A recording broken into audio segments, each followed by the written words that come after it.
Chapter 606. The necromancer kept retreating. If it wasn't an undead creature, it would have been killed long ago. In an environment like the land of the dead, the necromancer was very powerful. The death force around it was constantly replenishing it. This allowed it to recover very quickly. After being suppressed by Su Len for a while, the necromancer suddenly became violent. A dazzling black light exploded from its body and pushed away Su Len, who was attacking. Then, the death force condensed into countless sharp arrows and pierced toward Su Len. It was just that after Su Luan's spellcasting ability entered the legendary level, he could use flash at will, so it was not easy to attack him. The battle between the two sides could only capture the constantly crisscrossing black light and thunder. Others could not do this at all. Legendary wizards could teleport continuously for a short period of time, but their close combat ability was much weaker than Sullen's. Only Su Len could use this method to fight. Expose weakness. Greater haste. A few beams of light rose from Sullen's body. After dodging the attack, Su Len casually cast a spell on himself and continued to attack. Dazzling lightning flashed, and Su Len instantly appeared behind the necromancer. More than 50 points of strength were fully activated, and the shocking power formed a strong wind pressure. Accompanied by a flash of lightning, Su Len slashed toward the abomination in front of him with all his strength. Clang! A shocking wave of energy instantly exploded, and a crack appeared on the claws of the necromancer that was blocking in front of the necromancer. This crack gradually expanded, and finally, the sharp claws of the necromancer were completely broken. The storm battle halberd left a deep wound on the necromancer's body with endless lightning. Sullen's full power quickly suppressed the necromancer. Even in an environment like the land of the dead, the necromancer was not Sullen's opponent at all.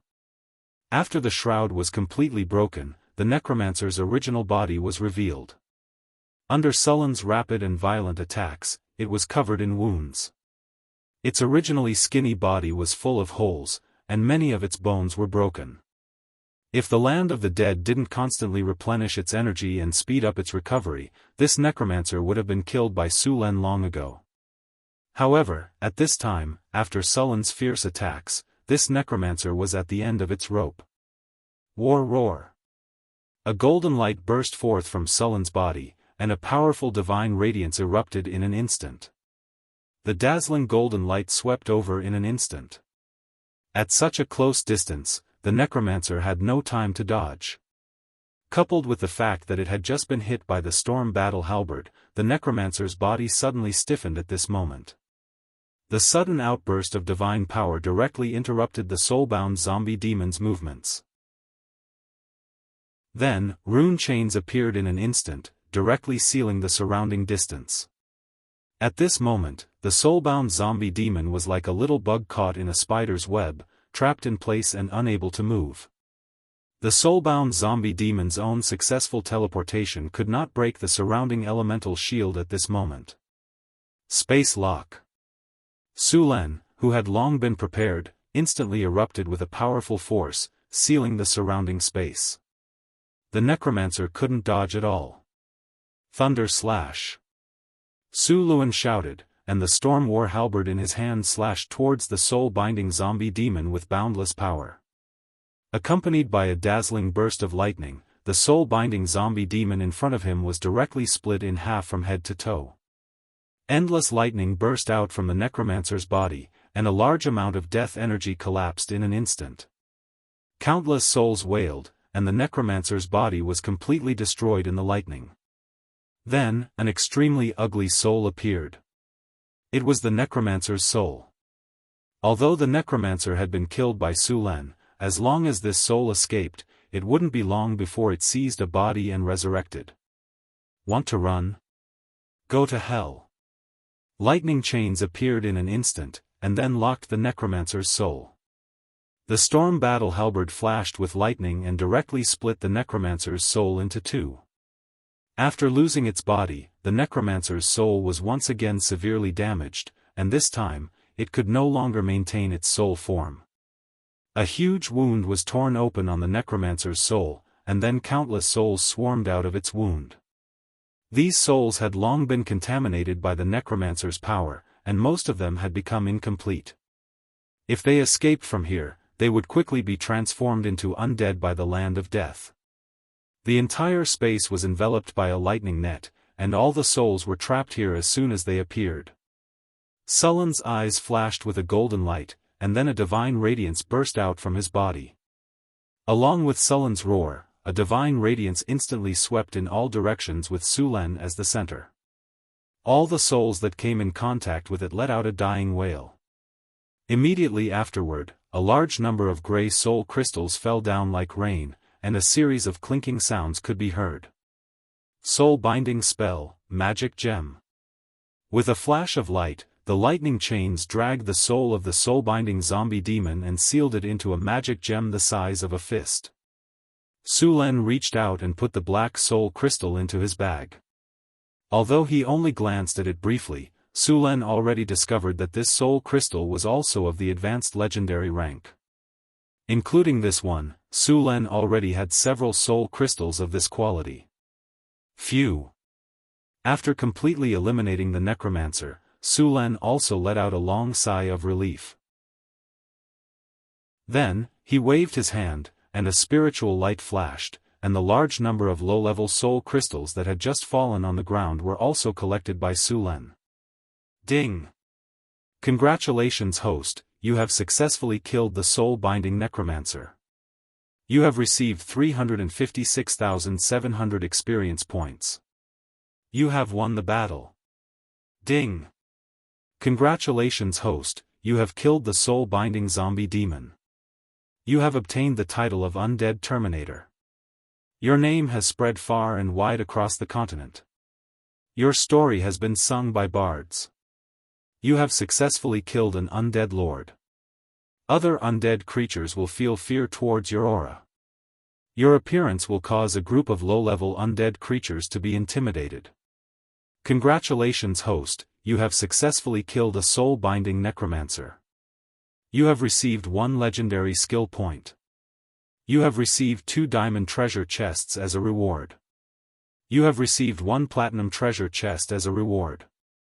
You have received the item Black Jade Skeleton as a reward. Congratulations, host, your experience bar is full. You have leveled up. You are currently level 32. Congratulations, host, you have received 2 free attribute points, 2 skill points, and you have received the item Diamond Treasure Chest X1. A warm current rose from his body, and his life force and soul were strengthened. Although the battle this time was intense, the loot he obtained was far less than the dragon. Among all the monsters, undead monsters had the least loot. Of course, this was with the exception of liches. After the undead died, they would not leave behind anything useful other than soul crystals. Sulen stretched his wrist and put away the Storm War halberd. He then began to search the palace. Although he had successfully killed the soul-binding necromancer, there was still a large amount of evil energy left in the palace. The soul-binding necromancer's body had completely dissipated, and only a few tattered shrouds were left behind. Although they were tattered, these shrouds still contained a large amount of death energy and evil energy. These things couldn't be left alone.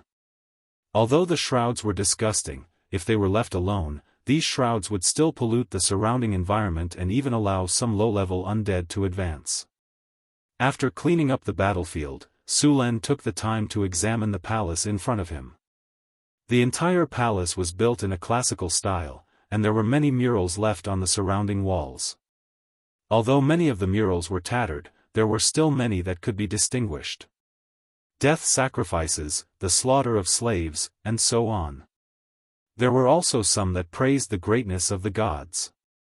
This soul-binding necromancer was actually worshipped as a god. The murals on the walls had been ravaged by time, and he could only vaguely make out the history.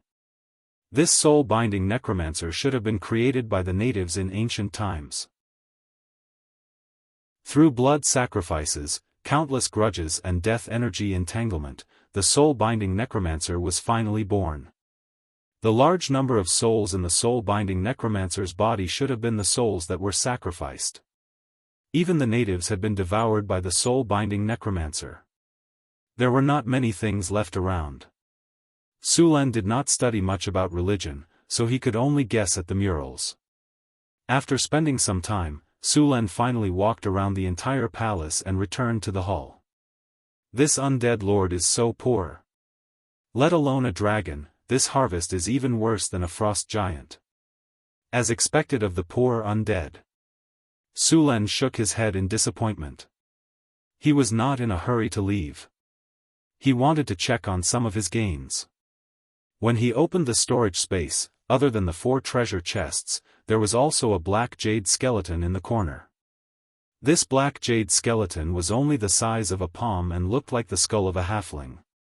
The whole skeleton was as delicate as black jade, and a strong death energy condensed on it. Su Lin used appraisal on the black jade skeleton.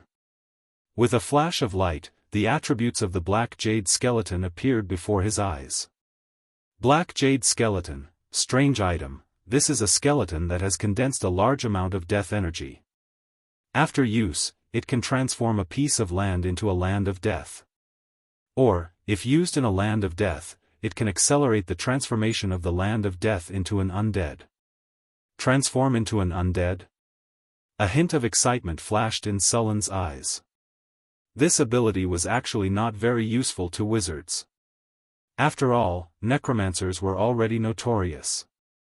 It was useless for others to have it. However, it was good news for Su Lin.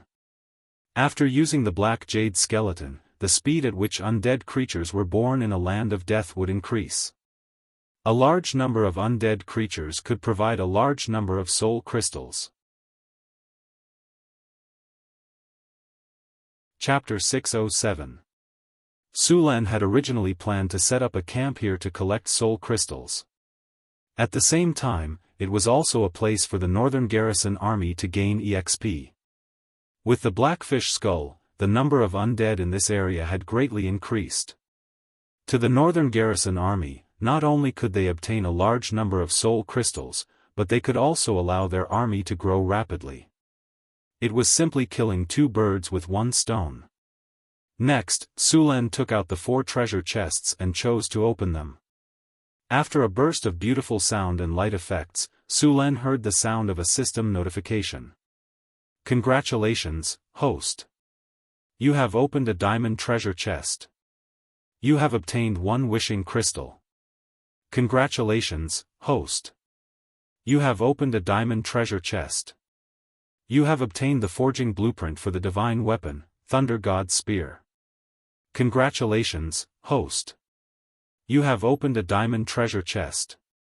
You have obtained the principle of anti-gravity. Congratulations, host. You have opened a platinum treasure chest. You have obtained the Fountain of Youth. Hearing the system notification, Su Lin's face was filled with shock. He then impatiently took out the item. Su Lin had obtained a wishing crystal in the past. Its function was very simple.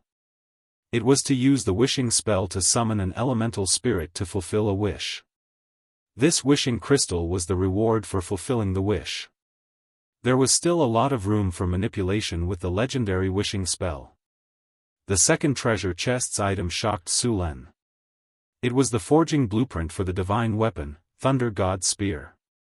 One had to know that every item that was called a divine weapon possessed powerful strength. Even if it was not personally forged by a god, it was still unimaginably powerful. For example, there was once a mithril ring mail. Although he did not know who created this equipment, its defense was shockingly strong. It was enchanted with a legendary defensive spell. At the same time, it also had unimaginable elemental and physical resistance. Even a legendary weapon would find it difficult to break through its defense. More importantly, this mithril ring mail was as light as a feather. After wearing it, it would not affect the body's agility at all. Su Lin picked up the blueprint and examined it. The blueprint of the Thunder God's Spear was recorded using an unknown animal skin. It recorded the entire forging process and the various materials needed. This forging blueprint could only be used once. After the forging was completed, it would self-destruct. Ever since Sullen's strength had surpassed the advanced legendary level and he had become an astral explorer, he had wanted to increase the power of his weapons. Now that he had this artifact forging blueprint, it was like meeting a pillow when he was sleepy. However, it was not easy to forge a divine artifact. The materials needed were very precious. Su Lan had collected a lot of them in the past. The materials listed were 9 heaven black iron, dragon bone, god's blood, thunder crystal, and so on. Su Lan already had some of the materials, and he planned to collect some of them. It would be great if he could buy them, but if he couldn't, he would have to think of other ways. The Principle of Anti-Gravity was a thick book. Although it seemed inconspicuous, it was important information for the construction of the floating space city. The area of the floating space city was much larger than that of the floating space tower. It required a lot of power to lift a city and then fly it into the sky. This was a very detailed and huge topic that involved a lot of things. Anti-gravity was a supplement to the floating space ring. Because the floating space city was too large and its weight was amazing, if such a city flew, the forces in the city would be uneven, and it was likely to cause the city to collapse and be damaged due to its own weight. Therefore, the power of the floating space ring must be evenly distributed to all parts of the floating space city. The same was true for the research of anti-gravity. Anti-gravity needed to offset most of the gravity of the floating space city, reduce the weight of the floating space city, and reduce the interaction forces within the floating space city. At the same time, the research of anti-gravity also involved gravity. After the floating space city entered the astral world, it needed to maintain gravity. The laws of the astral world were different from those of the material world. Ordinary people couldn't survive. The purpose of establishing an ecosphere was to allow ordinary people to live normally in the floating space city. Su Lan and Hathaway now had a lot of information and knowledge about the floating space city. After the floating space tower was successfully built, it was almost time to start building the floating space city. Many of the technologies in the floating space tower could be applied to the floating space city, such as the elemental furnace technology. After the elemental furnace technology was upgraded to elemental fusion, it could replace the mice energy core as the energy source of the floating space city. Su Lan still had no clue about the mice energy core technology. At that time, the technology was only in the hands of the great arcanists in the Arcane Kingdom, and no one else knew about it. Since the destruction of the Arcane Kingdom, countless people wanted to rebuild the floating space city, but the mice energy core had not been produced. Some wizards suspected that the mice energy core needed the power of the goddess of magic to be produced. However, the wizards did not give up on the research of the floating space city. After they could no longer produce the mice energy core, the wizards began to turn their attention to another top research in the era of the Arcane Kingdom, the elemental furnace. In the later years of the Arcane Kingdom, the elemental furnace had completed elemental fusion and entered the stage of elemental annihilation. The floating space city, which relied on the elemental fusion furnace to operate, was created. But in the final glory of the Arcane Kingdom, the elemental fusion furnace was destroyed along with the Arcane Kingdom. In that battle, the Arcane Kingdom was defeated and destroyed, and a lot of information disappeared. For the gods, the information of the Arcane Kingdom's research must be destroyed. Although the Arcane Kingdom was destroyed, in that war, the gods also suffered heavy losses, and some of them even fell. The gods were very vigilant against the civilization that could threaten them, and they wished to destroy all the information. The current wizard civilization had not yet produced the elemental fission furnace. Su Lan had basically collected all kinds of information about the floating space city. Some of the information did not meet the requirements and needed to be upgraded for research. The items from the 3 diamond treasure chests were very good, and the last platinum treasure chest also made Su Lan happy. It was a liter of the Fountain of Youth. The Fountain of Youth was a kind of wonder in nature. It was called the Fountain of Youth, but in fact, this kind of spring water could not really make one immortal. The Fountain of Youth was a low-level version of the Fountain of Life. The Fountain of Life could increase one's lifespan by 1,000 years. Naturally, it was very precious. The Fountain of Youth could only increase one's lifespan by about 150 years. However, although the Fountain of Life was precious and could be called a treasure of heaven and earth, it had not appeared for 1,000 or 2,000 years. However, there was still some news about the Fountain of Youth. Fountain of Youth, wonder. The Fountain of Youth is the essence of nature. It is a gift from nature. It has magical effects and can give people a long lifespan. Countless people will do anything to get it. There are very few places in the entire material plane where the Fountain of Youth can be found. Effect: restore life, regrow broken limbs, heal fatal injuries, stay young forever, extend lifespan. Effect 1: restore life. 1 milliliter of the Fountain of Youth can restore 10 points of life force. This effect is only effective on living creatures. Effect 2: regrow broken limbs. The Fountain of Youth can regrow broken limbs, but the amount needed to be taken according to the severity of the injury. Regrow broken limbs requires 300 milliliters. Effect 3: heal fatal injuries. The Fountain of Youth can heal fatal injuries, but the amount needed to be taken is also sufficient. Drinking 1 liter of the Fountain of Youth before death can heal all injuries on the body. Effect 4: stay young forever. The Fountain of Youth can keep the appearance of all living creatures. Only in the last 10 years of the living creature's life will the creature show signs of aging. Effect 5: extend lifespan. After drinking the Fountain of Youth, one's lifespan can be increased by about 150 years. This effect is effective on all living creatures. Note, this effect must be triggered when the user is full of life force. To be honest, the effect of the Fountain of Youth on Su Lin was very limited. After becoming a demigod, Su Lin would live for at least a few thousand years, or even longer. So far, Su Lin had never heard of a demigod who died of old age. Even in some remote primitive planes, many demigods had lived for tens of thousands of years.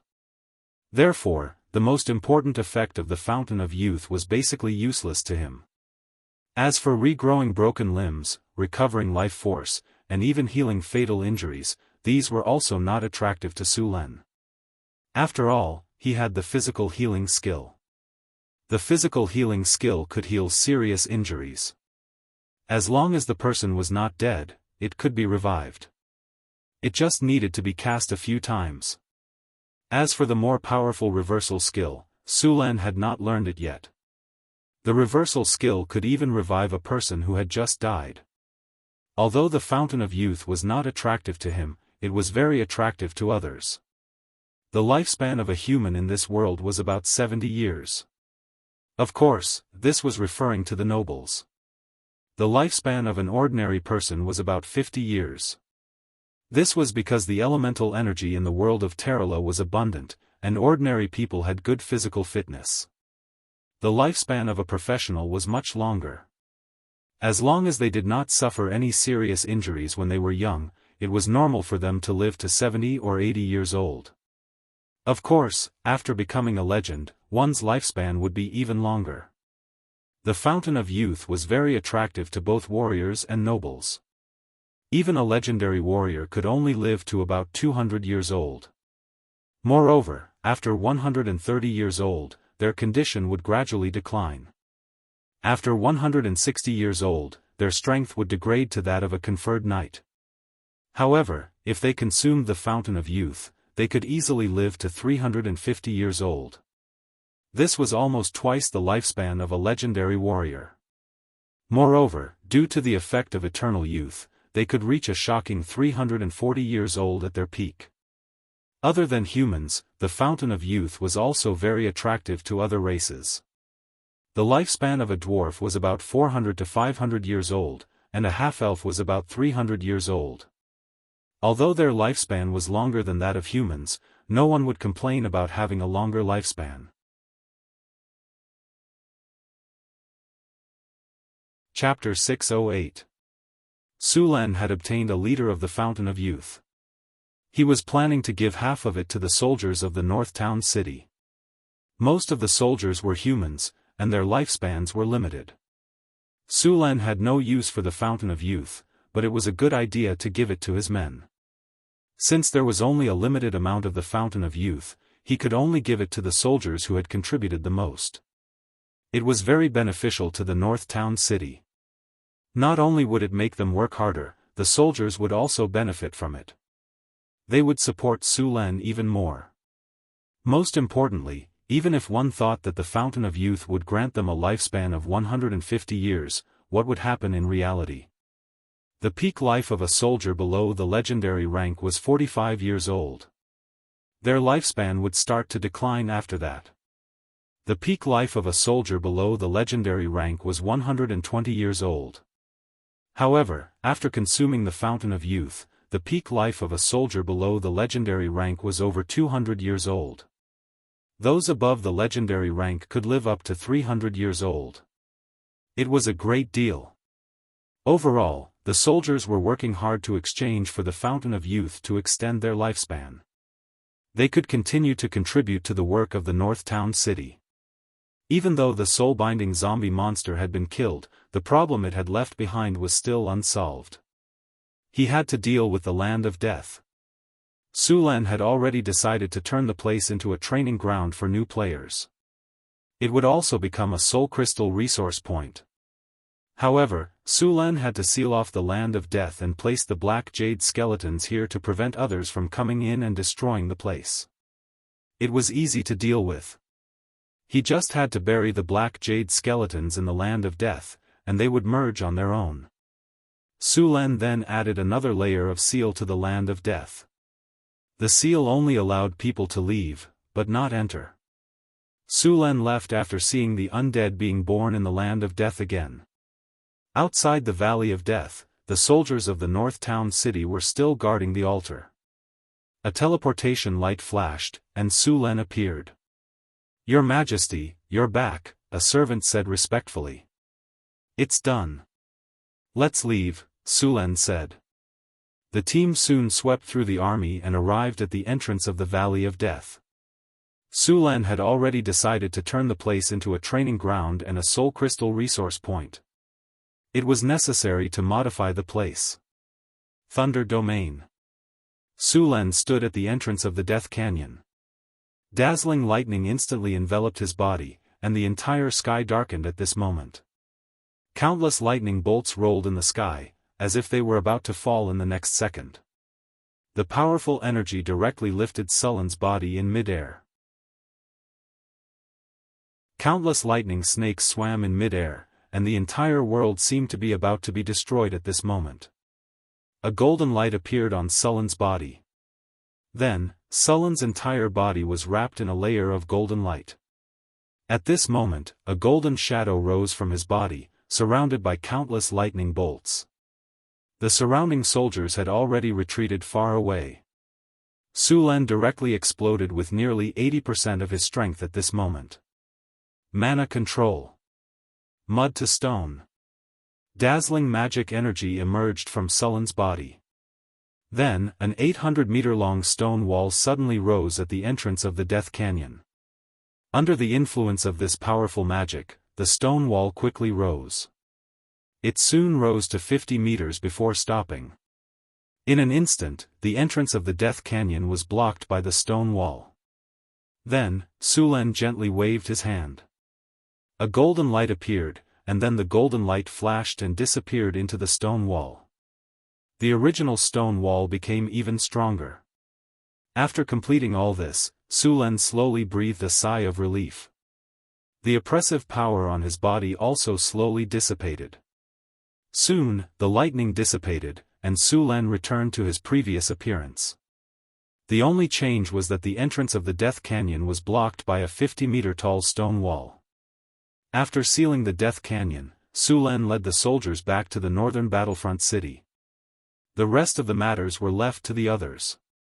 The Death Canyon would become the new resource point of the northern battlefront city. After returning to the northern battlefront city, Sulen rested for a day. The next morning, he went to the wizard tower to find Hathaway. This time, he had obtained the divine weapon forging blueprint. He planned to forge it. This is the divine weapon forging blueprint? Hathaway looked at the blueprint in her hand curiously. There's a rule power on it. How about it? I plan to upgrade the storm battle halberd into the thunder god's spear. I need your help. Sulen took out the storm battle halberd and said. How do you want me to help you? Hathaway returned the blueprint to Sulen and said. It's very difficult to forge a divine weapon. Let's not talk about the materials, but the forging process is very advanced. It's very difficult for a mortal to forge a divine weapon, and they also need the help of a powerful wizard. Sulen shrugged and said, we can find a few master blacksmiths here. Those grey dwarves have them. You can give it a try with enchantment. Alright, but forging a divine weapon is the most basic. You still need to inject divinity into the weapon. Have you prepared the divinity? Hathaway asked. I'm ready. Sulen flipped his hand and took out a divinity crystal. It was left behind by the soul-binding necromancer he killed. There are 4 divinity points in here. I'll extract some from the god's corpse. That's 5 divinity points. It should be enough. Since everything is ready, let's get started, Hathaway said. The Grey Dwarves lived a very comfortable life in Northern Town City. They went to the blacksmith's workshop every day to forge weapons, and when they came back at night, they could have a drink at the tavern. They also received a salary every day. Unlike before, when all their wealth belonged to the king, the Grey Dwarves were very satisfied with their lives. Of course, it would be even better if there was more alcohol. Sulen set a daily workload for these Grey Dwarves. Only those who completed their work would be given alcohol, and those who did a good job would be rewarded. Of course, to not affect their work, there was a limit to the amount of alcohol they could get every day. Northern Town City adhered to the idea that labor would be rewarded. The more work, the more rewards. When they heard that the city lord wanted to forge a powerful weapon, and that he needed the Grey Dwarves with the best forging skills, the Grey Dwarves were very enthusiastic. Soon, the Grey Dwarves with the best forging skills appeared in front of Sulen. Nice to meet you. Sulen smiled at the 3 Grey Dwarves in front of him. I'm sure you already know that I'm here to forge a powerful weapon for you. Your Majesty, what weapon would you like to forge? Please don't hesitate to ask. Old Han's craftsmanship isn't just for show, it's definitely the best amongst us Grey Dwarves. A Grey Dwarf who was only about 1.4 meters tall, but was extremely sturdy said as he patted his chest. Your Majesty, don't listen to him. Let me forge the weapon. I think I can give you a surprise. Another Grey Dwarf said eagerly. Your Majesty, my forging skills are the best. Let me forge it. The 3 Grey Dwarves fought for the right to forge the weapon. The Grey Dwarves were all very loud. When they argued, it was like they were in a blacksmith's workshop. They kept on arguing. Quiet, the noise made Sulen's head hurt. Sulen immediately stopped them from arguing. The weapon I'm going to forge this time requires a very high level of forging skills. It must be perfect. Sulen said coldly. He then took out a scroll and said, this is the blueprint. You can take a look at it first. With that, Sulen handed the blueprint to them. The 3 Grey Dwarves took the blueprint and opened it. They were immediately engrossed in studying it. Heavens, this is unbelievable, this is a divine weapon? I'm not dreaming, am I? Is this the design of a divine weapon? The 3 Durgars exclaimed. Are you done? Sulen put down his teacup and reached out to take the blueprint. Yes, Your Majesty. The 3 Grey Dwarves said with a nod. Since you're done, are you confident? The 3 Grey Dwarves looked at each other. In the end, Old Han hesitated and said, Your Majesty, we're only 60% confident in forging this divine weapon. We can't do anything about the enchantment of this divine weapon, you don't have to worry about that. Someone will take care of it. Your mission is to forge this weapon. Su Lin said directly. That's good, Your Majesty. This time, the three of us plan to work together. We'll definitely forge a divine weapon that you'll be satisfied with. Old Han said. Very good. If this divine weapon is successfully forged, your names will be known throughout the continent. You should know that this divine weapon was forged by the hands of mortals. Thank you, Your Majesty, for giving us this opportunity. The three grey dwarves stood up and said, But Your Majesty, we need to prepare before forging the divine weapon. Please give us some time. All right, then you may go and prepare. Su Lin nodded to show that he understood. Then, Your Majesty, we'll take our leave first. The grey dwarves left the capital with serious expressions. They then went to the blacksmith's workshop and began their preparations. After making all these arrangements, Su Lin also began to get busy. Forging a divine weapon required a lot of materials. Su Lin had already collected most of them, but there was still one main material that he had not found yet. Thunder crystal. This was a special kind of crystal that contained extremely pure thunder energy. It was very rare in the material plane. Surin had already asked the wizard organizations he was working with to see if they had any thunder crystal. Unfortunately, none of them had anything like this. After hesitating for a while, Su Lin took out a wishing crystal. He planned to use the power of the giant elemental spirit to obtain the thunder crystal. Legend had it that the legendary wishing spell could grant any wish. However, this was only a legend. In fact, the legendary wishing spell had a lot of limitations and many traps. When describing a wish, one must be careful to prevent one's request from being maliciously misinterpreted.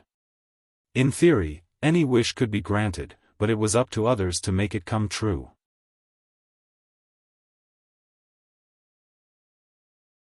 Chapter 609.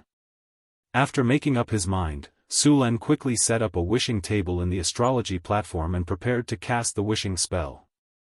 After the preparation of the wishing table was completed, Su Lin slowly closed his eyes and began to organize his words. This was the most troublesome part of the wishing spell. When making a wish, you had to negotiate with the Jinn of elements.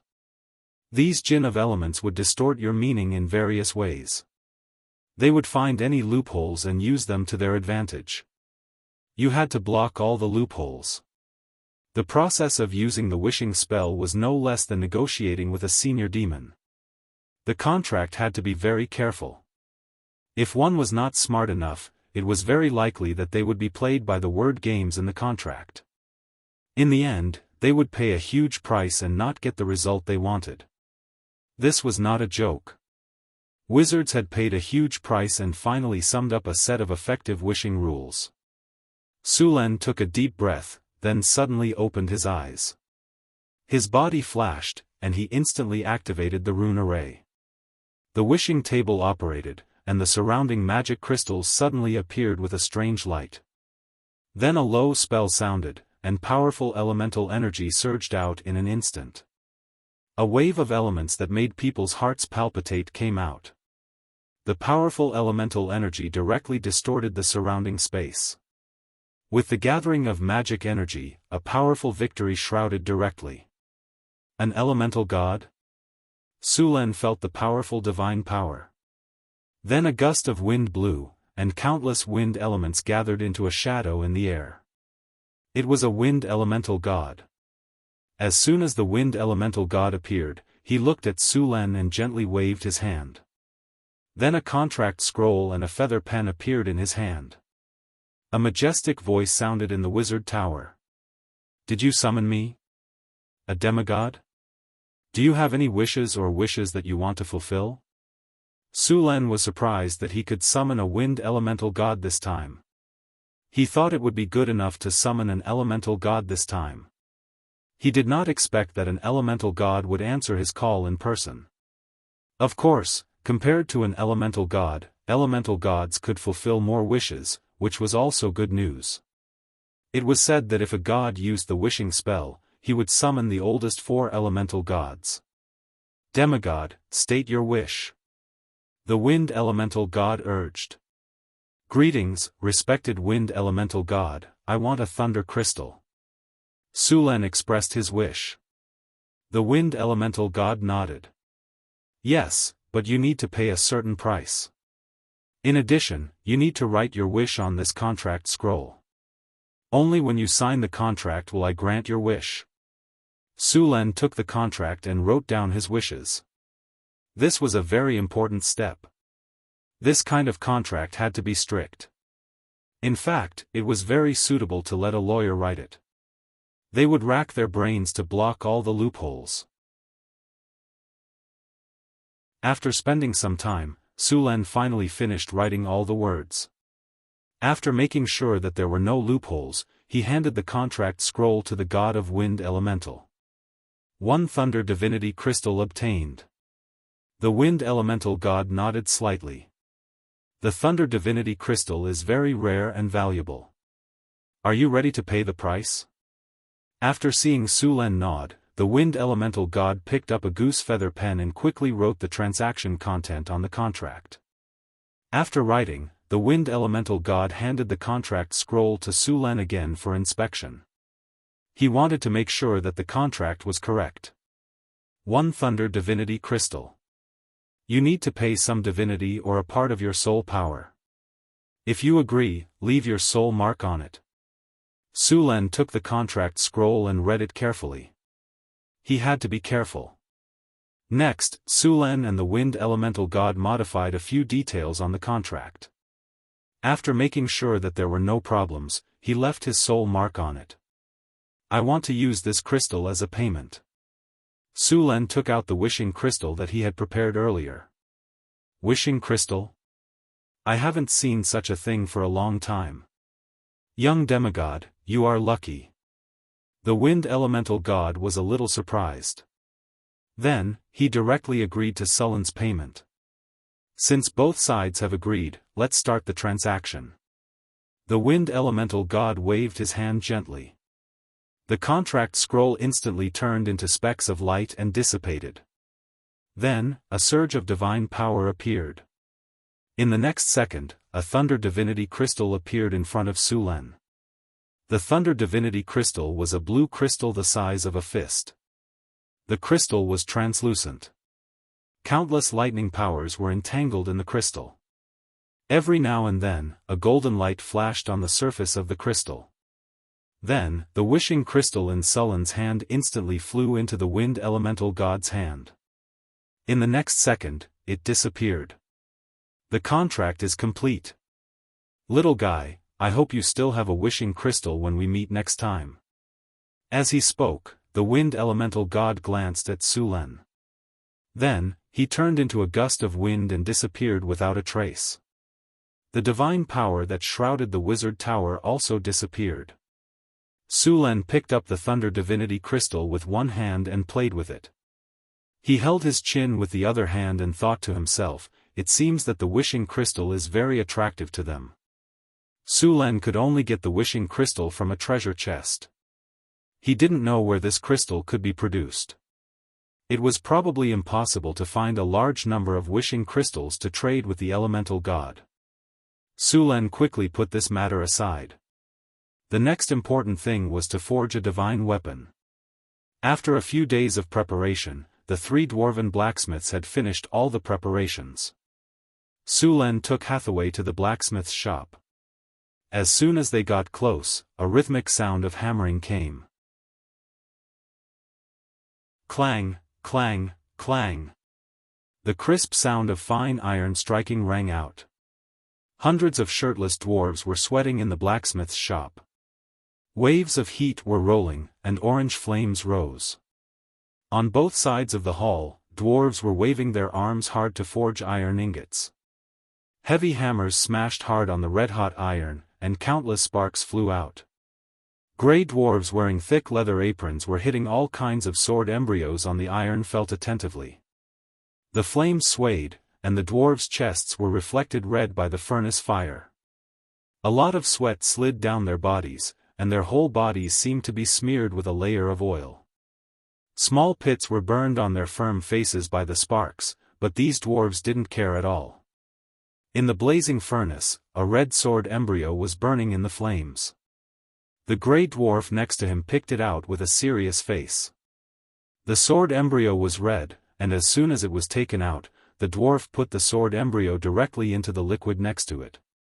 As soon as the fiery red sword embryo was put in, a burst of flames jumped up, followed by a burst of crackling sounds. White smoke rolled, and the liquid instantly boiled. When the sword embryo was taken out again, a layer of fish scale-like patterns appeared on the surface of the sword embryo. It looked very beautiful. Su Len knew that this pattern would only appear on a high-quality weapon after countless rounds of forging.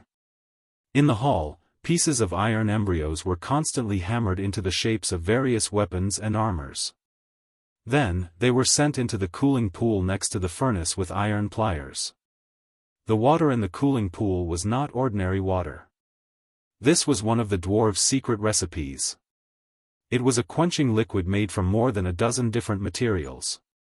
These quenching liquids were divided into several types. They were specially used to quench various kinds of weapons. When the smoke dissipated, the dwarves began to repeat the previous forging process again. Their movements were strong and powerful. Although it looked very simple, it was full of a strange rhythm. Under their careful forging, high-quality weapons were forged under the hammers. This was the blacksmith workshop in northern Battlefront City. High-quality weapons were forged every day. Now, the army of northern Battlefront City had basically finished changing their equipment. The arrival of Su Len and Hathaway didn't attract their attention. The dwarves were still very serious when they were working. Soon, a blacksmith steward brought Su Len and Hathaway to a room next door. At this time, 3 dwarven blacksmith masters were also forging with bare arms. "Looks like you're well prepared." Su Len glanced at what the 3 dwarves were forging. It was a weapon very similar to the Thunder God's spear, but the material used was ordinary fine iron. It was completely different from the Thunder God's spear. The 3 dwarves were building this model to familiarize themselves with the forging method of the Thunder God's spear. "Your Majesty, you're here. We're ready." Han stopped immediately when he heard Sullen's voice. "All the materials for the Thunder God's spear are ready. Now, I'll give it to you to forge." Su Len nodded at them and took out the materials that had been prepared. Seeing the rare materials appear in front of them, the dwarves were a little excited. "Everything is here. This is the forging blueprint of the Thunder God's spear. Hathaway and I will be here to help you," Su Len said after handing the things to the 3 dwarves. "As you wish, we will do our best to forge this artifact," Han said with a serious face. Then, the 3 dwarves began to work. In the past few days, the 3 dwarven blacksmith masters had practiced several times. Now, it could be said that they were familiar with the process. They picked up the materials and began to forge. Su Len and Hathaway didn't disturb the 3 dwarves. They stood aside and watched them quietly. The 9th heaven black iron was calcined in a special furnace. The flames in the furnace became very bright, and the temperature reached thousands of degrees. However, the 9th heaven black iron was very difficult to forge. Even at thousands of degrees, it still took a lot of time to smelt it. "Heat the furnace with magic," the Grey Dwarf said directly. Su Len waved his hand gently. Immediately, a strong fire element appeared in the furnace, and the temperature of the furnace increased again.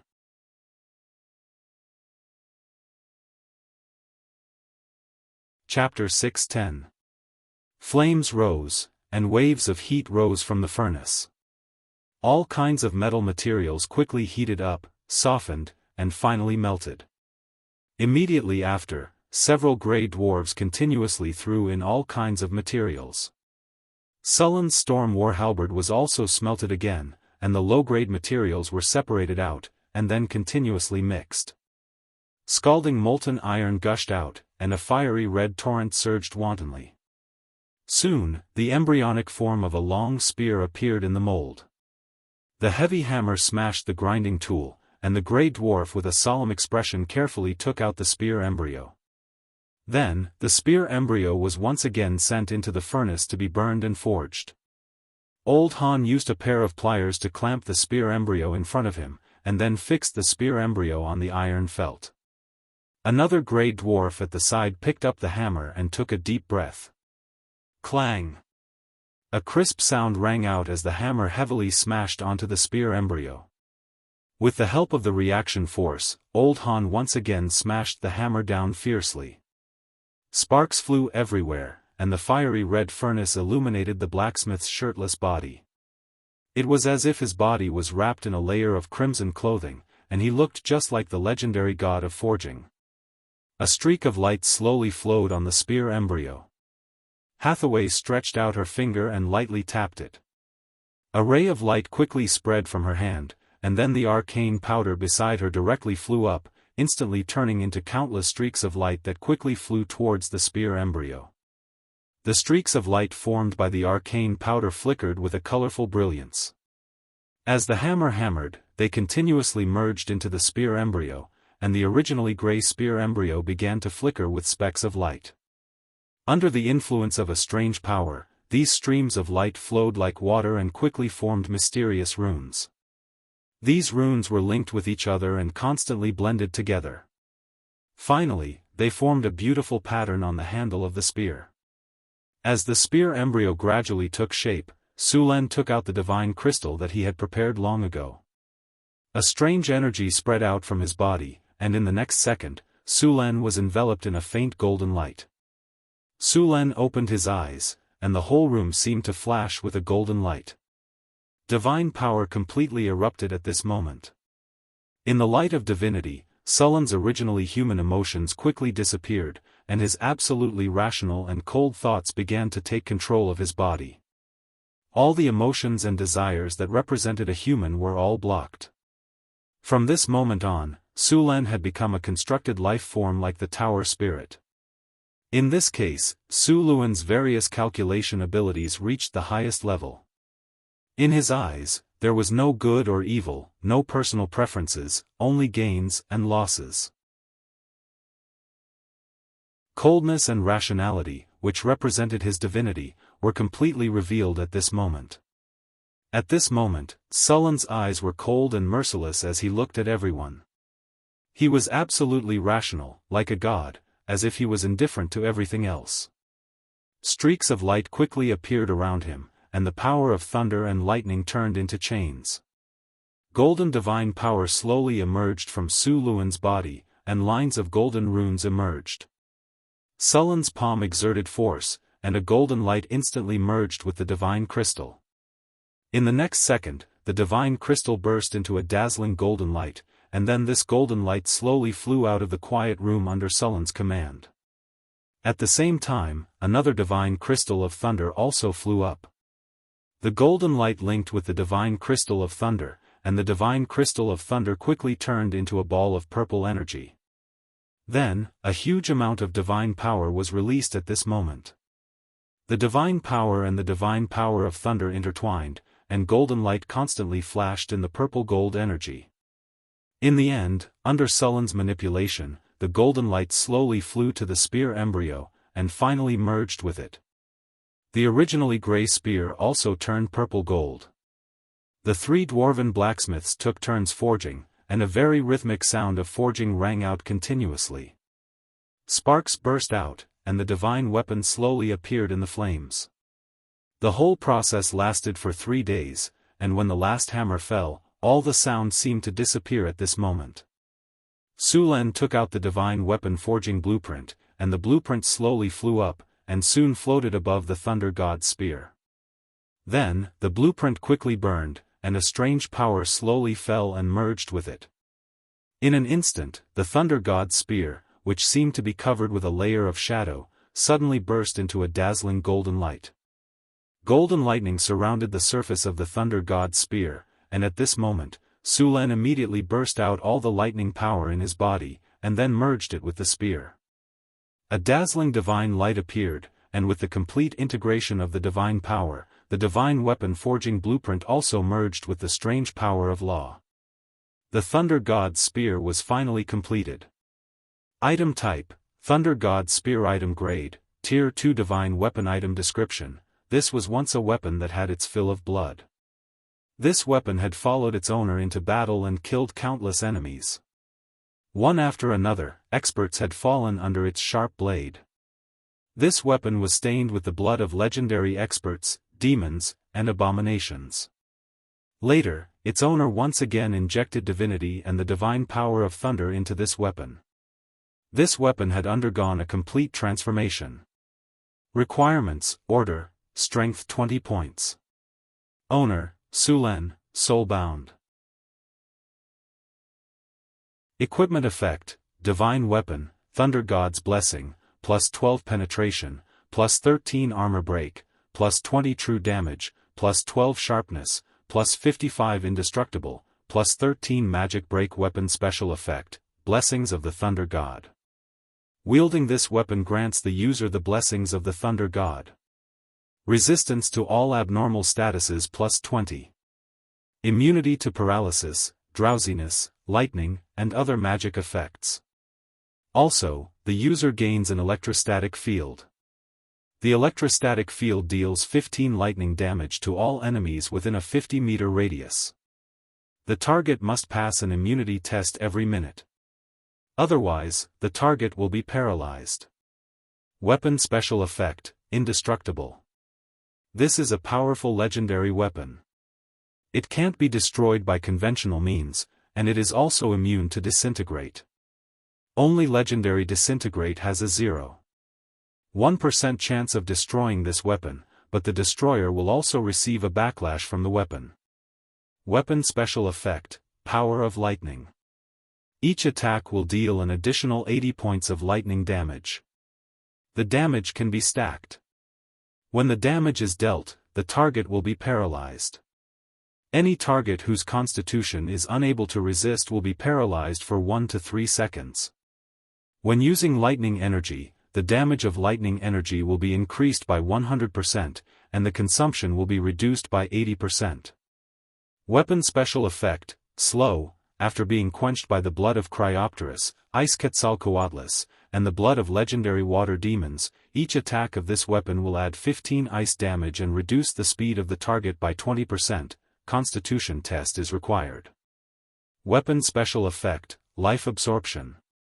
Every time after killing an enemy, this weapon will absorb a part of the power. The absorbed power can be used to heal the user's injuries. After killing the enemy, the user will recover 20 HP, protection. After the user's physical strength reaches the maximum value, the power absorbed by the weapon will automatically be stored and form an energy shield. When the user is injured, it can directly help the user to resist the damage. Weapon Special Effect: Magic Break. As a divine weapon, this Thunder God's Spear has a terrible magic breaking ability. It can easily break part of the magic defense. When attacking, it can ignore all defensive spells and energy fields below the 6th circle. At the same time, the effect of defensive spells above the 6th circle is reduced by 35%. Weapon Special Effect: Armor Break. As a divine spear, the Thunder God's Spear has an extremely terrifying armor-breaking ability. It can easily break through the protection of most armors. In the case of hitting the enemy, the Thunder God's Spear directly ignores all armors below the legendary level. Weapon Special Effect: Legendary Blood. This weapon has killed a lot of strong people. It is soaked in the blood of legendary masters, high-level demons, abominations, and other monsters. This weapon will cause a shock to enemies below the high-level legendary level. All enemies must undergo a test of will. If they fail, their body will be stiff for 1 second. This weapon will cause a shock to legendary enemies, but there is also a chance that it will completely anger the enemy. The golden light on Sullen's body slowly dissipated, and the power of thunder that had shrouded the whole blacksmith shop also disappeared. Hathaway also withdrew her power, and the whole blacksmith shop returned to calm at this moment. A divine weapon was finally forged under the joint efforts of the 5 people. Sulen invested a lot of resources and consumed a lot of resources. At the same time, the integration of 5 points of divinity made this weapon directly reach the level of a second-grade divine weapon. Even a true god would feel the pinch of such a cost, but the divine weapon in the end was unexpectedly powerful. After Hadang and the other 2 completed the forging of the divine weapon, their originally tense spirits suddenly relaxed, and their originally rock-like faces seemed to have aged a little at this moment. Your Majesty, thank you for your trust in us, allowing us to participate in the forging of such a divine artifact in our lifetime. To be able to complete such a magnificent work of art in our lifetime, we can die without regrets. Old Hadang exclaimed in elation. Thank you for your dedication to forge such a powerful weapon for me. I will ask someone to send you a bottle of Fountain of Youth as a reward. Now you are too tired, and you need to rest as soon as possible to recover, Sulen said seriously. After hearing about the Fountain of Youth, the eyes of the dwarves instantly lit up, and they said excitedly, thank you for your generosity. Okay, you guys go back and rest first. Sulen and Hathaway returned to the Tower of the Northern Wind together. The 2 of them were a little tired after 3 days of casting spells.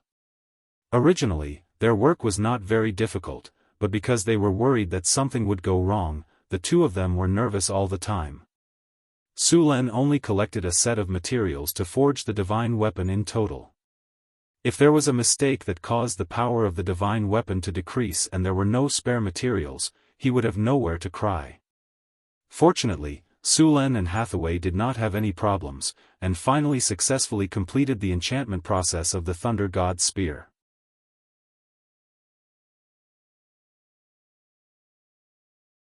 Chapter 6:11. The Thunder God's Spear was a level 2 divine artifact, which was quite good among the divine artifacts. The abilities of this divine artifact were also very good. For example, true damage was very rare even among the divine artifacts. True damage was different from other types of damage. The damage caused by it could not be avoided, so 20 points would be 20 points. Although the lightning damage was as high as 80 points, it needed to be reduced by the original magic resistance and other resistances to cause damage.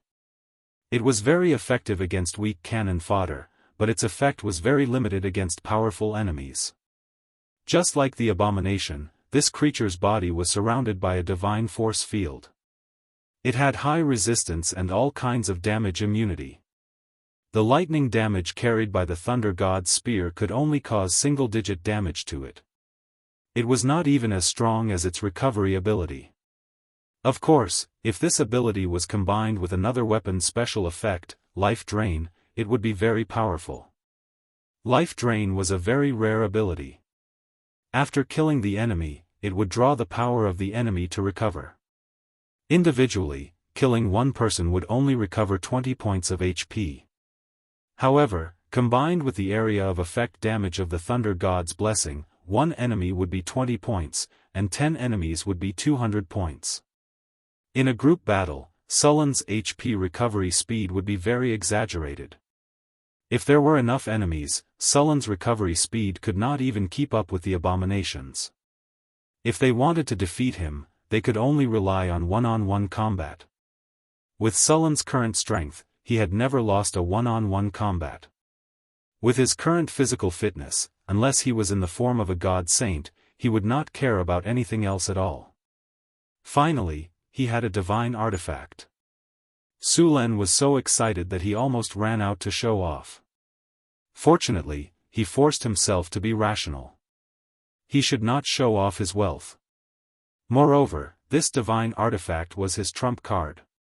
He wouldn't reveal it so easily. The number of divine artifacts in this world was very small. Other than the gods, there were probably only 1 or 2 divine artifacts in the world. Divine artifacts needed to be infused with divine power and divine power. Even the gods might not be willing to do so. Divinity was also very important to the gods. In addition to divinity and divine power, a divine artifact also needed the power of law. This was one of the reasons why divine artifacts were so powerful. Not everyone could use divine artifacts. Even extraordinary items had profession and physical fitness requirements, not to mention powerful items like divine artifacts. The power of law that Sulen infused into this divine artifact was a part of the Law of Thunder. This law was contained in the original divine artifact forging blueprint. This divine artifact could only be used to forge one divine artifact. Divine artifact. Even if Sulen collected another set of materials, without the power of law, this divine artifact's divine artifact. During the forging process, Su Luan had integrated a trace of his soul force into the Thunder God's spear. This way, the Thunder God's spear would become Su Luan's personal divine artifact. Even if the Thunder God's spear fell into someone else's hands, that person wouldn't be able to display its power and would even be attacked by the divine artifact. For example, there was once a divine artifact called the Lord of the Rings. The Lord of the Rings was very powerful. For some reason, this divine artifact fell into the material plane and was obtained by many people. However, the people who obtained the Lord of the Rings did not gain great power. Instead, most people were bewitched by the Lord of the Rings. They even became puppets and slaves of the Lord of the Rings. The Lord of the Rings would even control these slaves to go to the location of its real master. Sulen. If others wanted to use this divine artifact, they had to obtain his approval. Only then could they use it in a limited way.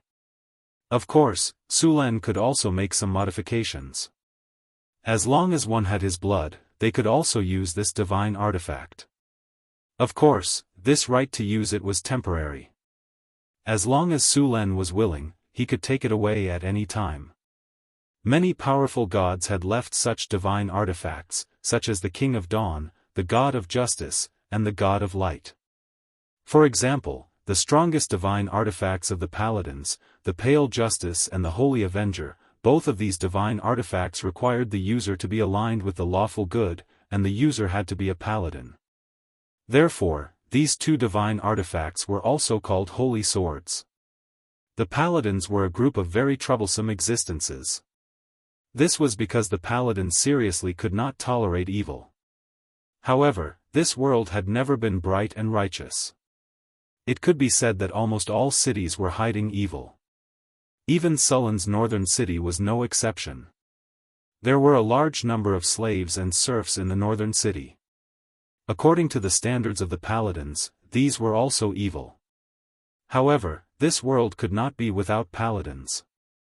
They were the bottom line of this world and the hope of all the good people. As people who adhered to the lawful good, they had very strong will and beliefs. If wizards were 1 in 1,000 or 1 in 10,000, then paladins were 1 in 100,000. It was difficult to become a paladin not because one was not talented enough, but because one had to firmly believe in justice and kindness. If one could not uphold justice and kindness, then a paladin would quickly fall. Once a paladin fell, then the power they possessed would disappear, and they would eventually become an ordinary warrior. Of course, it was also possible that their beliefs would collapse and they would completely fall into darkness, becoming a dark warrior. Paladins pursued justice and kindness. Their beliefs were to protect kindness, pursue justice, and destroy evil. However, very few people could do it. Even the most ordinary civilians, if you used alignment testing spells, you would find that many of them lean towards evil. Even in the 21st century, when technology was advanced, society was prosperous, and the legal system was improving day by day, there were all kinds of criminals, gray areas, collusion between officials and businessmen, and crimes committed by officials. Not to mention the Middle Ages. In this era where productivity was lagging behind and the power of the nobles was almost at its peak, who would expect the nobles to uphold justice? They only knew how to protect their own status and interests, not so-called justice. In any city in this world, if the paladins were to clean it up, a large number of people would be executed in the end. Corrupt officials, nobles who had no regard for human life, merchants who cheated and sold shoddy food, harmful food, expensive drugs, black-hearted minds, and so on would all be executed. How many of those nobles, officials, and merchants could be counted on to be clean? Just like the merchants who came to the northern city to trade, they were all well behaved in the city like good people, but if they encountered them in the wild, they would be very skilled in killing and robbing. One could tell at a glance that these people were veterans. As for those kind merchants, they only had two choices in this environment: either they would wallow in the mire and become the same kind of people, or they would give up this path. According to Capital, when Capital came to the world again, blood and filth would drip from every pore from head to toe. So, according to the standards of the paladins, the whole city was basically ruined. But if the paladins were asked to ignore this, then the paladins were asking them to give up their insistence, and they would no longer be paladins. Although Sulan did not like the paladins, he respected them. If he was still the hot-blooded young man of the past, maybe Sulan would also become a paladin, but after experiencing so many things, he had long understood it, but he was powerless to change it. After completing the divine weapon Thor's lance, Sulan began other work. Deepwater City needed to continue to open up new channels, in addition to the trade route to the eastern continent, and also the channel to the southern sea.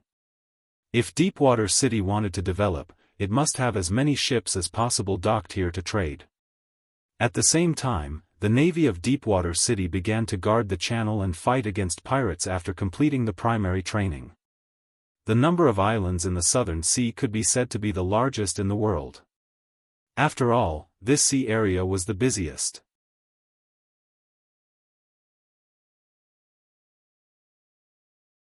Chapter 6:12. While Sulan was busy opening up a new waterway, the development of Northern Citadel did not stop. Several towns and cities were built along the route from Northern Citadel to Deepwater Port. These towns and cities were small in size and only had a population of about 1,000 people. All of them were located along the Red Sand River. These towns and cities were originally built as supply stations for ships that came and went. The council hall saw that these settlements were developing well, so they directly assigned the immigrants who came in the past few months to these settlements along the river. Since the construction of Deepwater City, the supply of goods to Northern Citadel had not been interrupted. It could be said that the waterway of the Red Sand River had become unusually prosperous. There were more than a dozen ships coming in and out every day. These towns and cities along the way were developing very quickly. Deepwater City also sent out a fleet to sail to the Southern Sea. This time, their destination was the Southern Sea. The Southern Sea was famous among the surrounding countries for its wealth. Every year, caravans and fleets from all over the world would trade here. The nobles of these countries could be said to have made a lot of money. The nobles of these countries lived more extravagantly than the nobles of Florence. Things like sugar, honey, high-end wine, perfume, and paper were in short supply here. All kinds of luxury goods produced in Northern Citadel could be sold at a high price here. From the very beginning of the sea trade, the goods traded were luxury goods. The risk of sea trade was much higher than that of caravans on the road. There was an endless stream of pirates, powerful sea monsters, and terrifying storms. As long as you encountered them, you would suffer heavy losses. If the value of the goods transported was low, you wouldn't even be able to pay the sailors' wages. The Southern Sea was also the most prosperous area for slave trade. Unlike the northern continent, the Southern Sea was very thoroughly developed. The land there was also developed. The large wastelands between the cities in the northern continent were rarely seen in the Southern Sea. The mild climate, abundant rainy season, and fertile land made the Southern Sea much more productive than the Northern Sea. There was enough food to feed a large number of people. Although the nobles here were greedier than the nobles in the Northern Sea, the population of the Southern Sea was still far greater than that of the Northern Sea. For example, the largest port in the Tudor Kingdom, the Spice Port, had a permanent population of more than 400,000. The capital of the Tudor kingdom had a population of an astonishing 500,000. Including the floating population, the population had reached 800,000. Su Len planned to directly migrate from here. He would transport a large amount of goods from northern town city to the southern sea to sell, then buy slaves from here and send them to Deepwater City. This was much faster than migrating from the Kingdom of Florence. One ship could easily transport a few hundred immigrants, and one trip could transport at least 3,000 immigrants. Compared to the immigration of the Kingdom of Florence, it took much less money and time. The number of merchant ships in Deepwater City was still expanding. As the fleet grew bigger and bigger, so did the number of immigrants. North Town City was rapidly developing again. Right now, the first problem that restricted the rapid development of Beifeng Principality was its low population. The entire Beifeng Principality had a population of no more than 300,000, which was even less than the population of a city. The population in the north of the Kingdom of Florence was originally insufficient, and the cost of immigration from the south was too high. Now, using a fleet for immigration would undoubtedly greatly reduce the cost, and there would be more people. The development of the waterway in Deepwater City was very smooth. All kinds of goods from Northern Town City were also very popular here. The immigration work in Northern Town City was also very smooth. The arrival of a large number of people also made Deepwater Port more prosperous. With a flash of light in the laboratory, Hathaway's eyes flashed with joy. She then excitedly picked up the freshly made Starry Sky magic robe on the alchemy table. This was a robe that she had specially made for herself. The main material was the skin of a white dragon, and it was also a legendary robe. After Su Len got his hands on a divine weapon, Hathaway couldn't help but take out the dragon skin to make a legendary robe. As a legendary wizard, Hathaway's equipment could be said to be very simple. Due to the lack of materials, she had always been using a grade 4 legendary robe and magic staff. Last time, Su Len brought back a large amount of legendary dragon skin, so she finally had enough materials. Hathaway directly put on the robe. The Starry Sky magic robe looked very beautiful. The robe was blue and white, and there were silver-white patterns on it. The patterns were shining like stars, and it was very beautiful.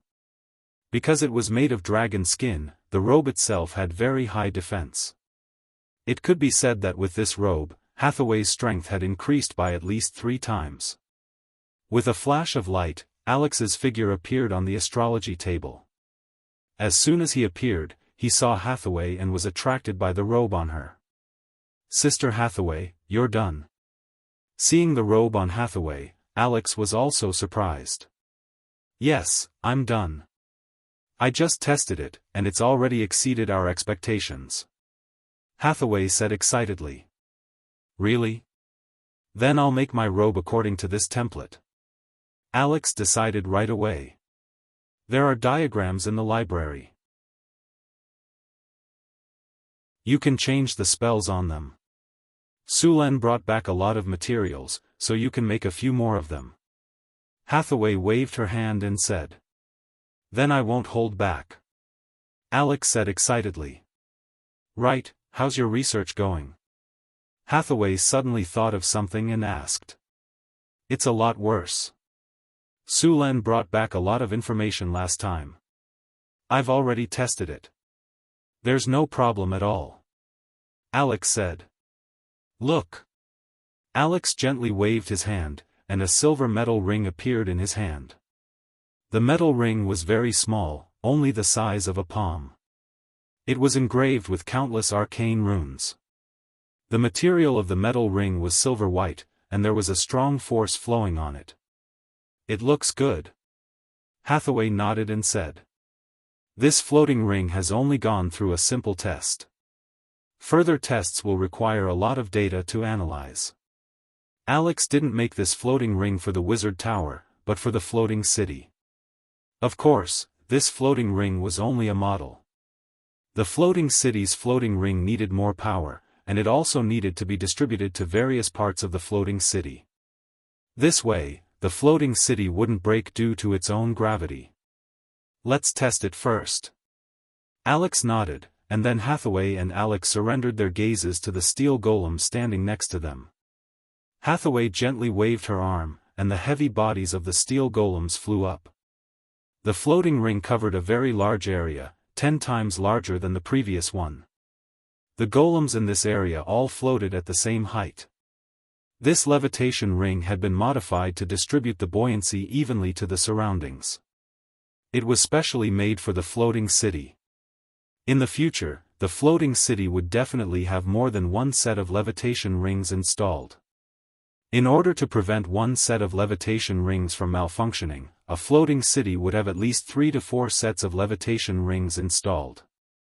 Once a levitation ring in operation had a problem and stopped working, a spare levitation ring would immediately restart. This was to prevent the floating city from falling from a high altitude. The two legendary wizards worked together and began to test the floating ring. As mana was continuously injected, the floating ring flickered with a faint spiritual light. A few steel golems moved around under the control of the two wizards. They moved up and down, left and right. The two of them quickly became familiar with the controls of the floating rings, recording their movements as they operated them. Experiment successful. Organize and archive the information about the floating ring. With the end of the test, Hathaway's hand flashed, and the floating ring slowly closed. The steel golems also slowly descended from the air. According to this ratio, a floating city weighing tens of thousands of tons or even hundreds of thousands of tons needs a floating ring 100 times larger, Alex said slowly. According to this ratio, we don't need enough materials now. The manufacturing process of the floating ring was very difficult, and the materials needed were also very precious. After all, it had to lift a city weighing hundreds of thousands of tons into the sky. There could not be any mistakes. Part of the metal used in the floating ring was mithril. In addition, it also needed a lot of alloys.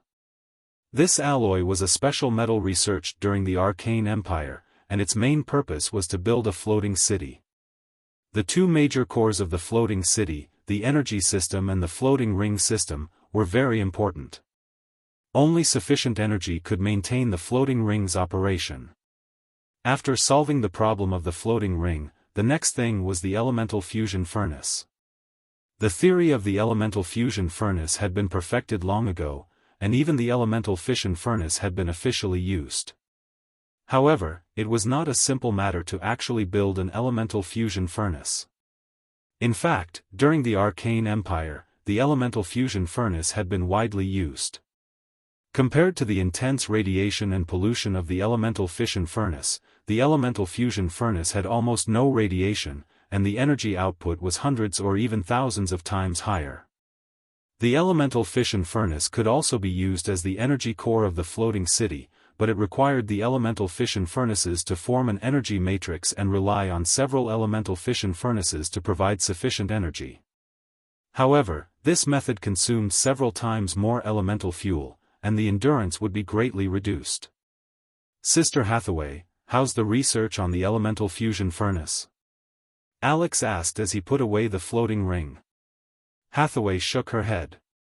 There are still some problems. The elemental fusion furnace produces too much energy, and ordinary materials can't support it, but I already have some ideas.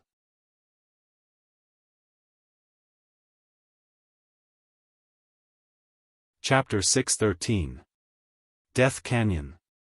After Su Luan had used mud to rock to block the entrance of the canyon, it had become an important resource and farming spot for northern Garrison City.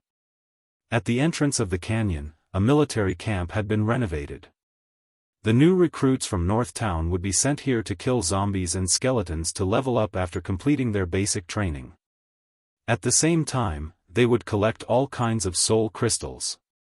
In this military camp, apart from the new recruits, there were 2 teams of Stage 3 elites. The leaders of these teams had reached Stage 4.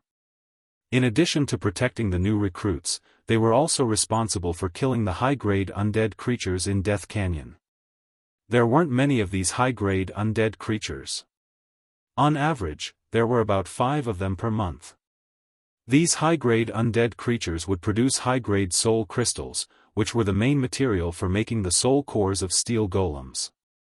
Su Lin now had a clay golem assembly line, a rock golem assembly line, and a steel golem assembly line.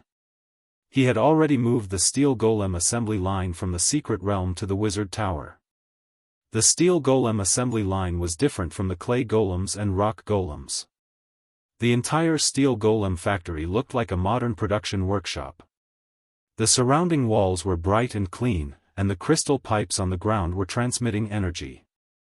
These crystal pipes were connected to the elemental pool in the wizard tower. Although the wizard tower had an elemental fission furnace installed, Su Lin didn't dismantle the elemental pool. Instead, he remade the elemental pool into an energy loop to power the wizard tower. The elemental fission furnace was used as the energy for the floating ring and the enigma lock. The energy supply of the wizard tower was not interfered with.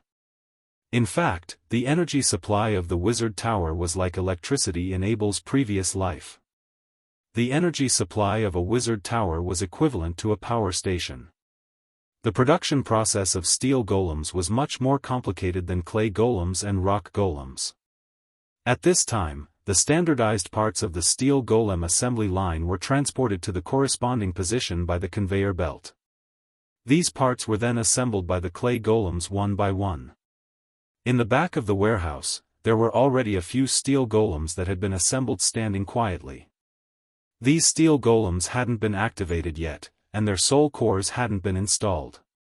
The soul cores of high-grade golems were very complicated, and they needed to be activated by wizards. Under normal circumstances, Su Lin or Hathaway would come here once a month for activation. Soul crystals were rare and were one of the common currencies in the multiverse. Souls were a special kind of wealth, and the death god maintained that the souls in the multiverse would not be excessively plundered. He would send a large number of souls back to the origin sea for reincarnation, but there would always be many devils and demons who wanted to challenge the death god's bottom line. In order to obtain large amounts of soul crystals, wizards created the soul binding spell. After killing an enemy, they would use the soul binding stone to bind the enemy's soul and imprison it in a magic gem or other crystals. Demons and devils loved soul crystals. In the lower planes, soul crystals had an astonishing purchasing power. A legendary soul crystal was enough to hire a group of greater demons to serve you. As for demons, they preferred to rob rather than trade. The lowest level of soul crystals were gray soul crystals, which mostly came from low-level undead creatures such as ghosts and skeletons. They had a very low chance of dropping these low-level soul crystals, which could be used to activate the clay golem. The price of such a soul crystal was about 2,000 kinnar. Ordinary people would not drop soul crystals after death. Even if they used the soul binding spell, they could only obtain incomplete soul crystals. Dozens of the smallest soul crystals required at least grade 1 professions. Su Lin planned to build the Golem Legion. The main combat power of the Golem Legion was the Steel Golem. Making the Steel Golem not only required the use of living constructs but also the use of limited wishes. The Steel Golem's intelligence was already very high. Clay golems and rock golems were now on sale. These clay golems and rock golems were absolutely loyal soldiers. They were strong and fearless of death. As long as they had energy, they would fight to the last quarter of an hour. In addition to fighting, the clay golems and rock golems could also do all kinds of heavy work. They had infinite strength and were much more useful than humans. Su Lin planned to place some rock golems at the dock of Deepwater City and let them guard the port. These rock golems were more suitable for guarding than humans. They would not accept bribes. As long as they were given an order, they would carry it out meticulously. The port could be said to be the most prone to disputes. Most of the time, the guards could not be fair, but the rock golems could. The clay golems and rock golems sold in the northern citadel were not cheap. Moreover, the golems needed to be recharged every once in a while. So, although many people coveted the golems' powerful strength, there were not many who really wanted to buy them. Of course, Sulan also promised that there would be after-sales service for those who did not have the technology to recharge the golems. They only needed to spend a small amount of money to have the Northern Citadel recharge their golems. For the sake of publicity, Sulan also specially formed 2 teams of rock golems in the Northern Citadel. These 2 teams of rock golems would patrol the city every day. Compared to the warriors of the Northern Citadel, these 3-meter-tall rock golems were more oppressive. While Sulan was promoting the golems, a merchant ship slowly sailed in from the southern sea. The ship looked like it had gone through a great battle. There were many burning holes in the sails, and the blood stains on the deck had not been cleaned up.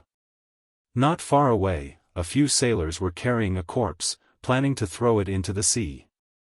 On the other side of the deck, a sailor was holding a Bible with a damaged cover and praying farewell.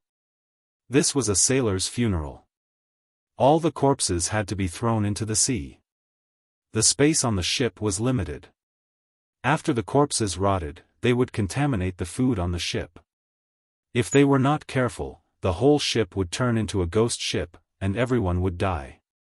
After the prayer, 2 sailors threw the corpse into the sea. The waves splashed, and the smell of blood spread in the sea. Soon, people saw sharks in the distance rushing over. They swallowed the corpse. The ship steadily docked at the dock. Soon, a team of soldiers quickly walked to Sullan's room. "You said the fleet was attacked by pirates?" Sullan's eyes flashed coldly. "Yes, Your Majesty. We have 4 ships in total. 3 of them were taken away. This is the only ship left. Please help us get the ship back. Pirates had already set their sights on this place." Sullan's face was expressionless. He was thinking about how to make an example out of them.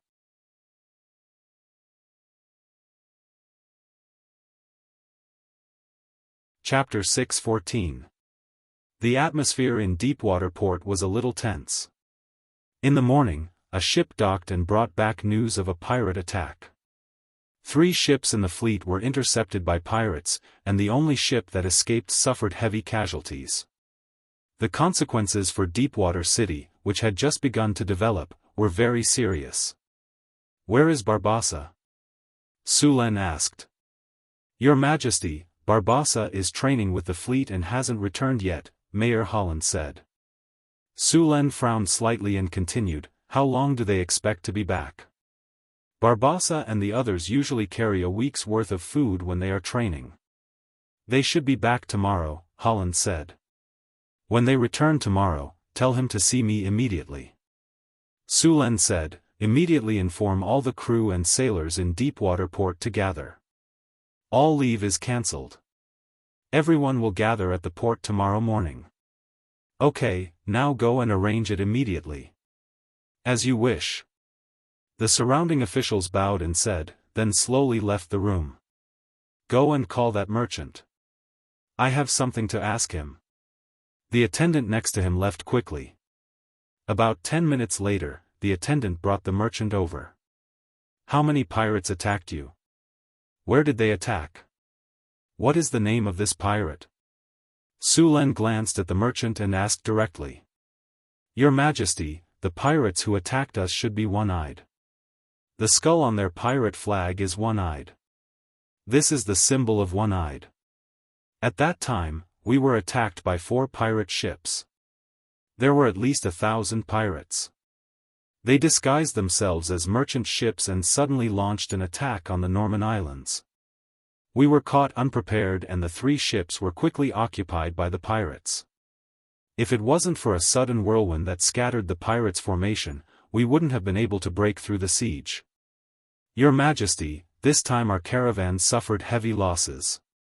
The goods and ships robbed added up to at least 500,000 kinar. Please avenge us." Rhodes said with a pained expression. "How much do you know about one-eyed pirates? How many pirates are there? Where are they active?" Su Len asked in a deep voice. I'm sorry, Your Majesty. I don't know much about one-eyed pirates. After all, pirates hide their tracks except when they rob, Rhodes said. Then tell me what you know. Su Len nodded. Yes, Your Majesty. Rhodes reorganized his words and said, It is said that there are 1,000 one-eyed pirates and they are one of the largest pirates in the southern seas. They are ruthless and never leave anyone alive after a successful robbery. That is why very little information about them has been leaked. One-Eye's flagship is the Black Dragon, an armed merchant ship.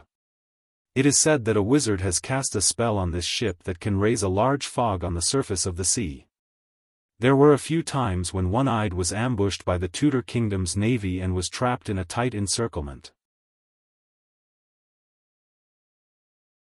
Thick fog suddenly rose from the sea and turned everything white in a breath. Almost nothing could be seen beyond 3 meters.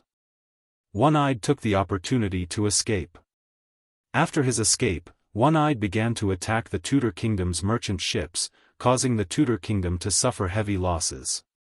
Later, the Tudor Kingdom's navy launched a search and fought with this group of pirates many times. One-Eyed suffered heavy losses after a few times.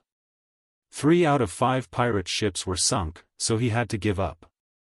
However, the Tudor Kingdom's navy did not gain any advantage. However, this incident also made him famous among the pirates and made him one of the most powerful pirates in the southern seas. One-Eyed is often active in the area of the Marin Islands, which is a route to the eastern continent. Merchant ships often pass through it, but this time, for some reason, he suddenly appeared in the Norman Islands and launched an attack on us. After listening to Rhodes's introduction, Su Len had some understanding of One-Eye's pirates. They were meticulous, well-informed, cruel, fierce, and vengeful. At the same time, they were also bold. After all, not many pirates dared to go head-to-head with the navy. However, One-Eyed had actually gone head-to-head with the navy more than once. Not only was he not eliminated, but he was also getting stronger and stronger.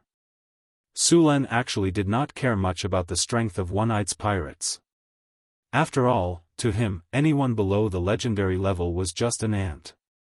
As long as he was willing, he could single-handedly destroy all of One-Eye's pirates. However, the reason why pirates could not stop attacking despite repeated prohibitions was because they were secretive about their whereabouts. The sea was vast and there were many islands. Pirates usually built their nests in some sea areas far away from the sea route. The most difficult thing to eliminate pirates was not to defeat them, but to find their nest. Even if Su Len knew that One-Eye's pirates were behind it, it was still very difficult to find them. However, it was not impossible. If there was no other way, he could ask Hathaway for a divination. The strength of One-Eye's pirates was far from the legendary level. The difference in strength was very large. This kind of divination would require too much effort. After a day of preparation, a large number of sailors gathered at the port of Deepwater City. All the sailors in the city had arrived, and there were also 2 ships docked at the port. Because 3 ships were robbed by pirates, there were only 2 ships left in Deepwater City. In addition, there was a warship that was still being piloted by Barbossa. Its strength was far inferior to One-Eye's. Of course, this did not take into account the situation of Raging Dragon. The sky gradually brightened, and soon a black spot appeared on the sea. The black spot was very fast, and it was revealed in a short time. It was the naval warship led by Barbossa. At this time, the warship had just completed sailing training and was moving towards the port. About half an hour later, the ship docked at the port. After seeing the situation at the port, Barbossa was slightly stunned. Then, as if he had thought of something, his face became a little dignified. "Your Majesty, what happened?" Barbossa hurried to Su Len and asked nervously after saluting. "Our fleet was attacked by One-Eye's pirates, and only 1 ship escaped," Su Len said with a gloomy face. "Now take your people, replenish the supplies, and immediately set out to find these pirates." I want to completely eliminate them. Yes, Your Majesty. Barbassa's heart trembled, and he immediately said.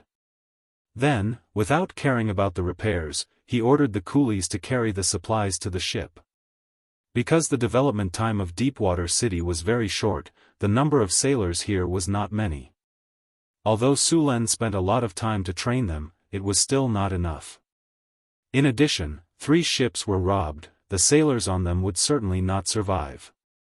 The quality of the sailors was much worse than before.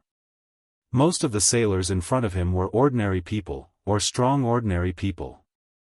Su Lin did not have much hope for these people. For him, the role of these sailors was to carry the spoils of war. Soon, Barbassa carried all the supplies. After making sure that all the ships were ready, Su Lin said directly, "Let's go." The 3 ships quickly raised their sails, and then lined up in a column and slowly sailed out of the harbor. After leaving the port, the fleet changed direction and sailed directly to the south. What others did not know was that in the dark sea, a huge shadow was following closely under the sea. It was Sullen's magic ship, the Angry Dragon. Although they did not know the lair of the one-eyed pirates, they would definitely sell the stolen goods after robbing the fleet. Ordinary port pirates would not dare to dock at all, and ordinary merchants would not dare to do this business. However, there was a place that specialized in this, and that was the Shipwreck Harbor. The Shipwreck Harbor was a pirate harbor that provided various services for pirates. The Shipwreck Harbor was hidden in countless islands in the Southern Sea. Not only could ships be repaired here, but there were also taverns, blacksmiths, and brothels. Most of the pirates in the Southern Sea dealt with their spoils here. In addition to pirates, there were also various smugglers. As long as you had money, those smugglers would even dare to sell warships. This was also the treasury of most pirates. After robbing, those pirates liked to come here to relax. It could be said that the prosperity of this harbor was not worse than ordinary ports. Although Su Lin did not know the specific location of the Shipwreck Harbor, Barbassa, as a former pirate captain, naturally knew the location of the Shipwreck Harbor. Therefore, he led the fleet directly to the Shipwreck Harbor. The attack of the one-eyed pirates also made Su Lin realize the danger that Deepwater City was facing. After opening the channel, not only would there be caravans coming, but there would also be pirates eyeing this place. According to the current strength of Deepwater City, it would be very difficult to protect this channel. At present, Deepwater City only had Barbassa's navy, and the number of people was less than 300. It was impossible to ensure the safety of the channel. Therefore, to ensure the safety of the channel, Su Lin needed to use some other methods. The simplest and most violent method was to establish his power and directly eliminate a few pirates with thunderous means. This way, other pirates would be deterred. Su Lin was very clear about what pirates were. These guys were brave, ruthless, cruel, and greedy. They seemed to be very difficult to deal with. In reality, pirates were all a bunch of wretched wretches. They knew how to steer according to the wind. As long as you were strong enough and your fists were hard enough, they would know what humility was. Those who were disobedient would be chopped to death, and the rest would be obedient. The rule of bandits was the law of the jungle. They had no so-called loyalty. Betrayal could be said to be a common occurrence. As long as you were strong enough to lead other pirates to rob gold, silver, and jewelry, then these pirates would support you. However, if you could not lead them to gain benefits, then the pirate group would quickly fall apart. Your Majesty, do we go directly to the Shipwreck Harbor? Barbassa asked. Yes, go directly to the Shipwreck Harbor. Su Lin said in a deep voice. Your Majesty, there is no problem going to the Shipwreck Harbor, but there is a rule in the Shipwreck Harbor. Fighting is not allowed in the Shipwreck Harbor. Barbassa reminded. What if we fight? Su Lin sneered. If we fight, we will be wanted by the pirates, and all the pirates will attack us. Barbassa swallowed and said.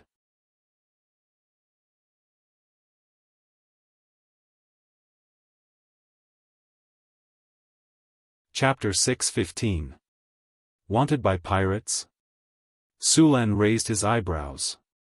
Yes. Barbassa continued, this is the rule set by several pirate kings and written in the pirate code. All pirates must be on guard. Sulen sneered. Pirate code? What does it have to do with us? We are not pirates. We are the Navy of Deepwater City. We are here to eliminate pirates. Besieged by pirates? That's exactly what I want. I was worried that they would run away. The shipwreck harbor was located in an archipelago with complicated waters. It was originally a barren island, but it gradually prospered because of pirates. The pirates robbed a lot of goods but had no way to sell them, so they could only abandon them. Later, some smugglers tried to contact the pirates and buy the goods at a low price. After tasting the sweetness, the smugglers and pirates hit it off. Thus, the shipwreck harbor was created. From the beginning, they sold goods, then later, they repaired ships, modified ships, sold weapons, and even found prostitutes to open brothels and taverns for the pirates to enjoy. It could be said that the smugglers made a lot of money here. Of course, the shipwreck harbor was also a treasure trove for several pirate kings. The smugglers who did business here had to pay a lot of protection fees every year before they were allowed to make money here. All the pirate leaders wanted to get involved here, but there were only 7 pirate kings here. Only by defeating one of the pirate kings could they get the benefits here. Sulen's goal was very clear, which was the shipwreck harbor. The one-eyed dragon was most likely in the shipwreck harbor. The speed of the fleet was very fast. 2 days later, the fleet arrived at the Norman Islands, which was the area where the one-eyed man attacked the Deepwater Port fleet. This island was an uninhabited island. The vegetation on the island was lush, but there was not much production. There was even little freshwater resources. Sulen let the fleet search around here, but unfortunately, they did not find any survivors. Your Majesty, no survivors were found, nor were there any traces of pirates. Barbassa reported to Sulen. Continue to the south. The fleet passed the Norman Islands and continued to sail.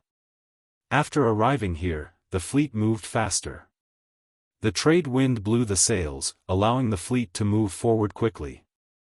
After arriving here, they were close to the southern sea. Sulen returned to his cabin to rest. About a day later, he suddenly heard a commotion outside. Pirate spotted. Pirate spotted. Everyone, prepare for battle. Quick, quick, quick. You bunch of cowards, pick up your weapons and prepare for battle. Sulen immediately got up, and in the next second, he appeared on the deck with a flash of light. At this time, Barbassa was already standing on the bow, and next to him was the marine who had already picked up their weapons. The marines on the deck were still a little flustered. It was their first time encountering pirates, so they were very nervous. However, Barbassa's training was still very effective. Under his loud roar, these fledgling marines quickly calmed down. They picked up their weapons and aimed at the ships that were coming quickly. It's a tiger shark. A marine quickly recognized the pirate ship. When Barbassa was training the marines, he told them about the pirates that were active on the sea. The tiger shark pirates were one of them. The leader of this pirate group was said to be a believer of Dagon. He was a mixed blood and had part of the mud giant's blood. His birth was entirely due to Dagon's sacrificial ceremony, so when he was born, he received Dagon's blessing, which gave him the ability to control sea creatures. The reason why the tiger shark pirates were called the tiger shark pirates was because they raised a tiger shark. It seems that we are being treated as fat sheep. Barbassa said as he looked at the approaching pirate ship. Sulen looked up, then he exerted force on his feet. His body instantly rose from the ground, then he turned around and landed on the mast. He then looked at the pirate ship in the distance. There was a pirate ship approaching. The pirate flag fluttered with a skull and a shark. Around the pirate ship, there were more than a dozen small sampans that could only seat 5 or 6 people. They had hooks and scimitars in their hands, and they were looking at them with a grin. These pirates were prepared for boarding battle. The pirates rotated the hooks in their hands quickly. Once they reached a certain distance, they would throw them onto the ship and quickly board the ship to fight. Tiger shark. It's that tiger shark. In the sea, a huge shadow appeared. It was the tiger shark raised by the pirate leader. Originally, tiger sharks were only 4 or 5 meters long. Although they were very fierce, they were not a threat to ships. However, the tiger shark in front of them was obviously more than 4 or 5 meters long. The shadow in the sea was at least 20 meters long. With such a huge body, it would not be an exaggeration to say that it was a whale, let alone a shark. It was clear that this tiger shark had become larger and larger for some reason. However, Sulan did not feel any other aura from the tiger shark. Obviously, this tiger shark did not have Dagon's power. He did not know how the mixed-blood giant raised the tiger shark to such a size. With such a huge body, it could directly sink some ships. No wonder he dared to rob Sulan's fleet with only one ship. Want to use the tiger shark to deal with me? Sulan sneered, then a light rose from his body. Dominate monster. A magical energy was instantly transmitted from Sulan's body. In the next second, the tiger shark that was constantly rushing towards the ship suddenly stopped. A trace of Sulan's spiritual power instantly enveloped the tiger shark. Feeling that Sulan's spiritual power wanted to control it, the tiger shark immediately resisted. However, Sulan's soul was so powerful that even if he only used a trace of his spiritual power, the tiger shark could not resist. Its consciousness was easily suppressed by Sulan and was completely under Sulan's control. After dealing with the enemy's strongest trump card, the next battle was even simpler. Looking at the aggressive pirates, Sulan directly cast spells on them. All troops, cheer. Group haste. Group bears tenacity. Group bulls brute force. Group magic weapon. Group foxes cunning. Boost morale. Group water walk. Light after light flashed through the navies, and the panicking navies instantly became fired up. Even the weakest of goblins would become incomparably courageous at this moment with the support of a spell that boosted morale and uplifted morale. Under the numerous spells, the fighting strength of all the soldiers soared by several levels. Feeling the formidable power in their body, many soldiers directly jumped down from the ship. Under the shocked eyes of those pirates, they stepped on the sea water as if they were walking on flat ground and rushed over.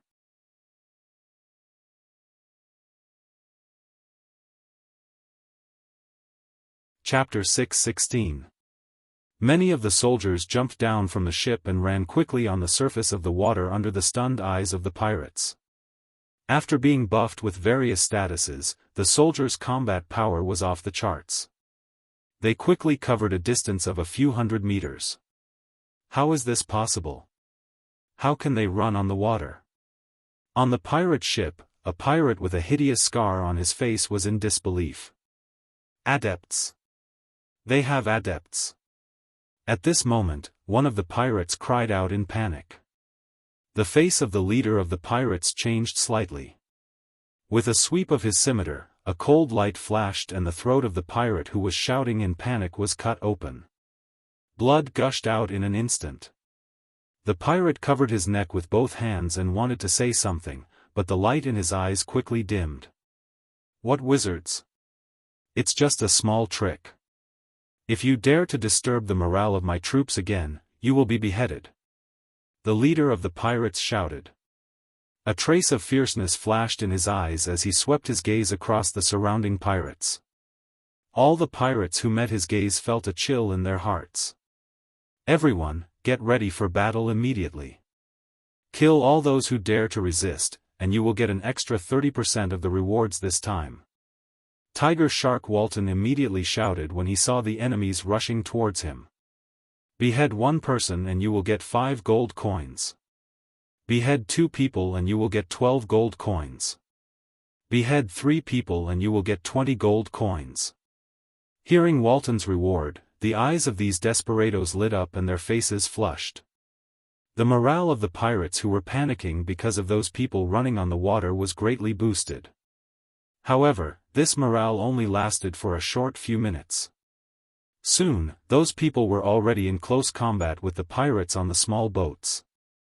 These Navy soldiers who were buffed with various statuses were all very powerful. The pirates who were originally brandishing their scimitars were cut in half. Originally, the weapons were carefully crafted by the dwarves. After being enchanted by Sulen, they became even sharper. The scrap metal of these pirates was no match for them at all. As soon as they clashed, a large number of pirates were killed on the spot. Run! Jump off the ship!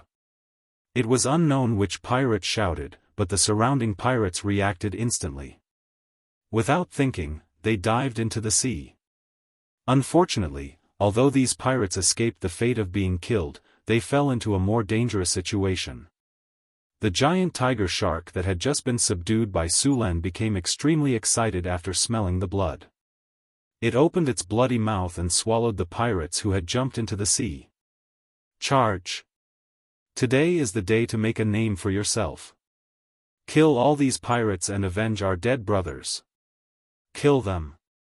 Seeing how easily they slaughtered those pirates, the soldiers let out excited howls. Brandishing their weapons, they charged towards the pirate ship. Those pirates who were originally eager to give it a try felt as though a bucket of ice water had been poured over their heads. Chills ran down their spines from the inside out. Many pirates couldn't help but avert their eyes, as though looking for a way out. Quick, pick up your weapons. Kill them if you want to live. Tiger Shark Walton's expression changed abruptly, and he shouted madly. However, the effect was not good. Quickly turn the rudder and leave this place, quickly. Tiger Shark Walton finally realized that the situation was not good. He quickly ordered the pirates to turn the rudder and escape from this sea area. However, it was already too late. After killing all the pirates on the surrounding sampans, the soldiers waved their hooks and charged towards the pirate ship. At the same time, Barbassa's warship arrived at a distance of 20 meters.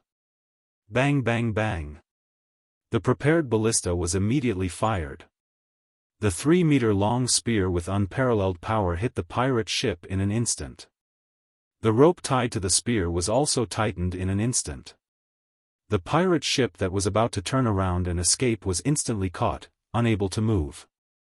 Boys, the opportunity to make a name for yourself has come. Follow me. Barbassa roared.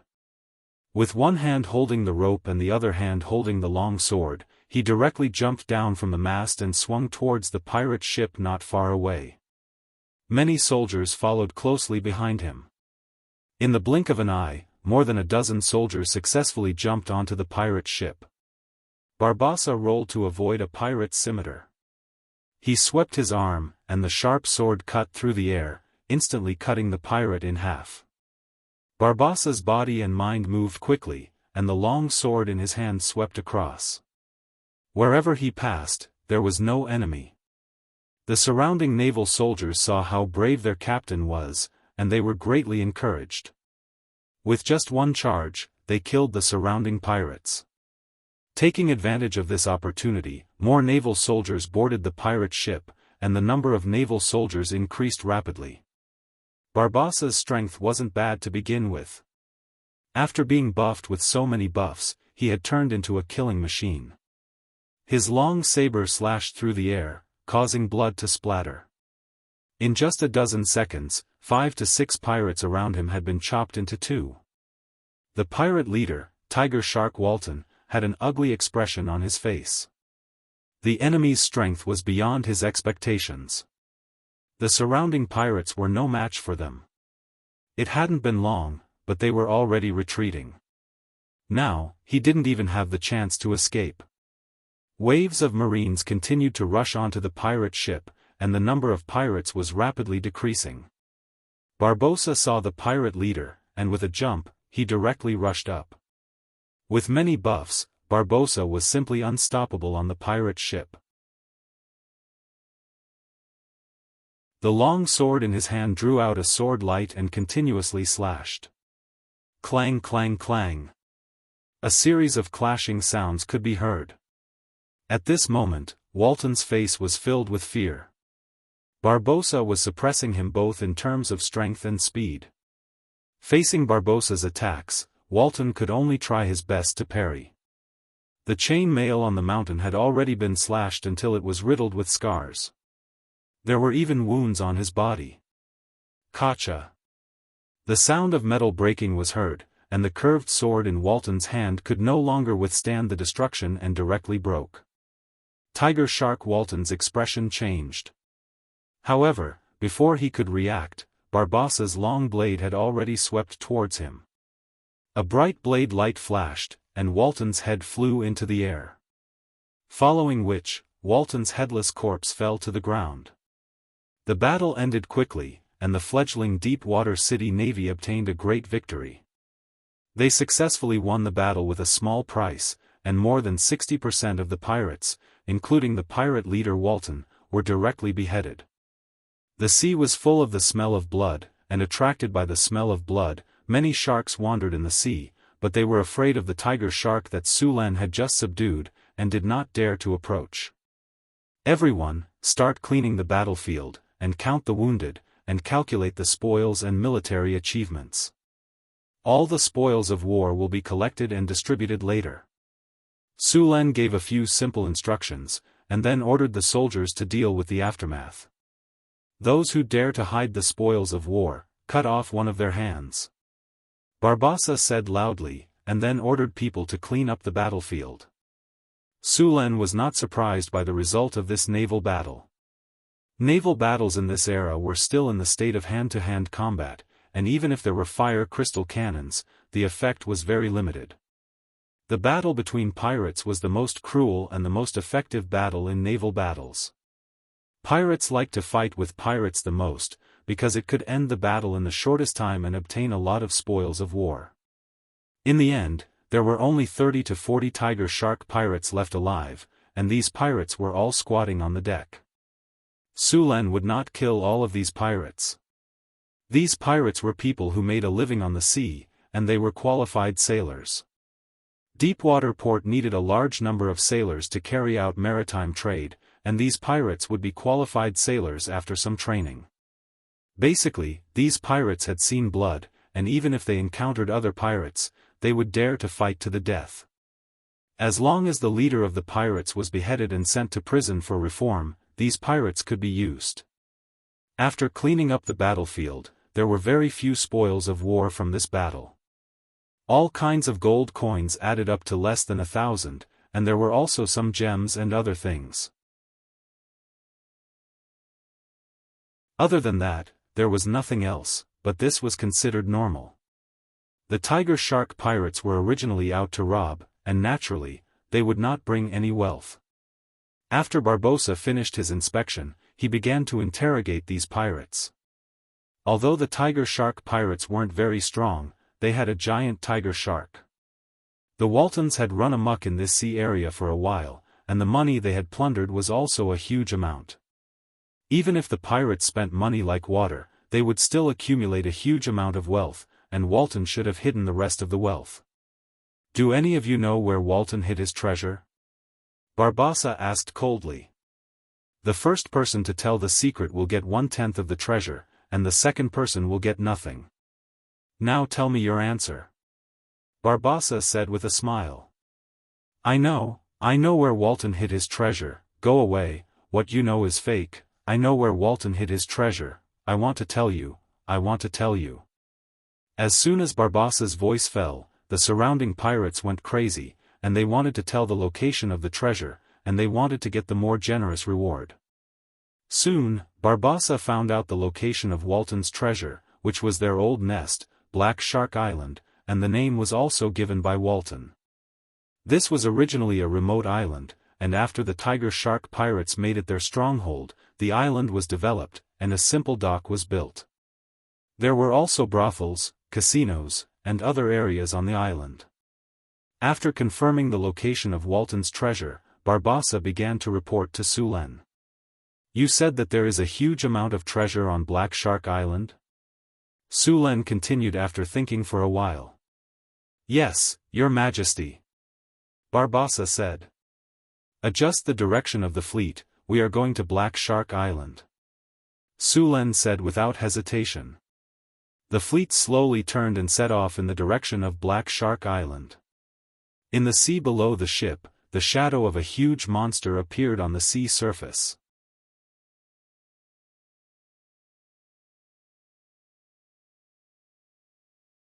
Chapter 6:17.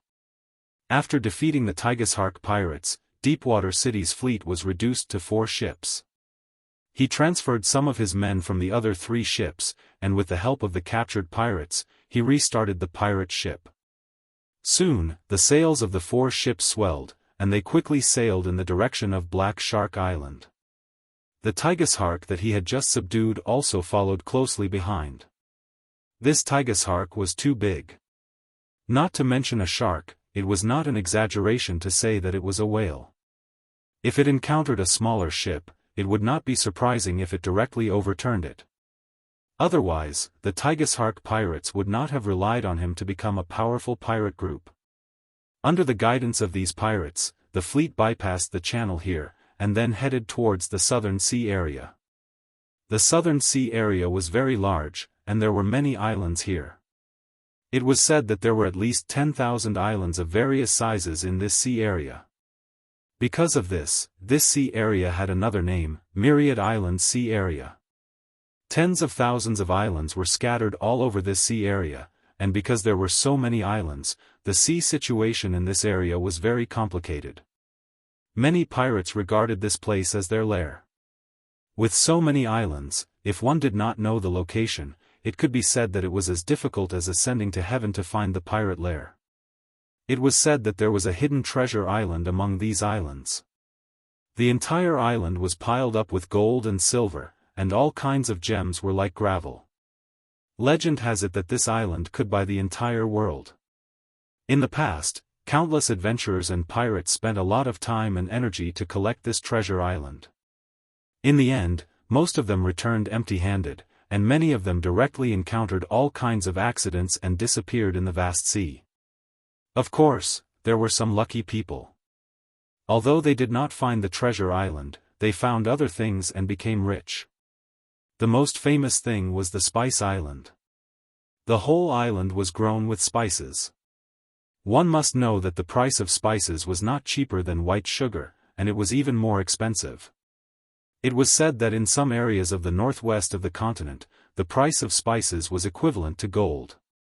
There were also a lot of legends circulating in this sea area, such as the terrifying specter ship, the legendary mermaids, the mysterious and unpredictable ancient ruins, the fountain of youth that made people crazy, and so on. Every year, a large number of people would venture into this place to look for treasures. Black Shark Island was hidden among these tens of thousands of islands, and even the shipwreck harbor was hidden here.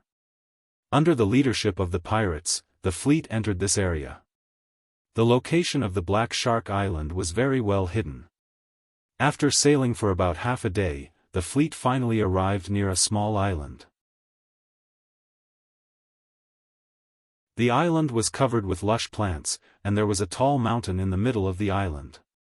There was nothing special about the island. They continued to drive around the island, and soon Sulen saw a naturally formed bay behind the island.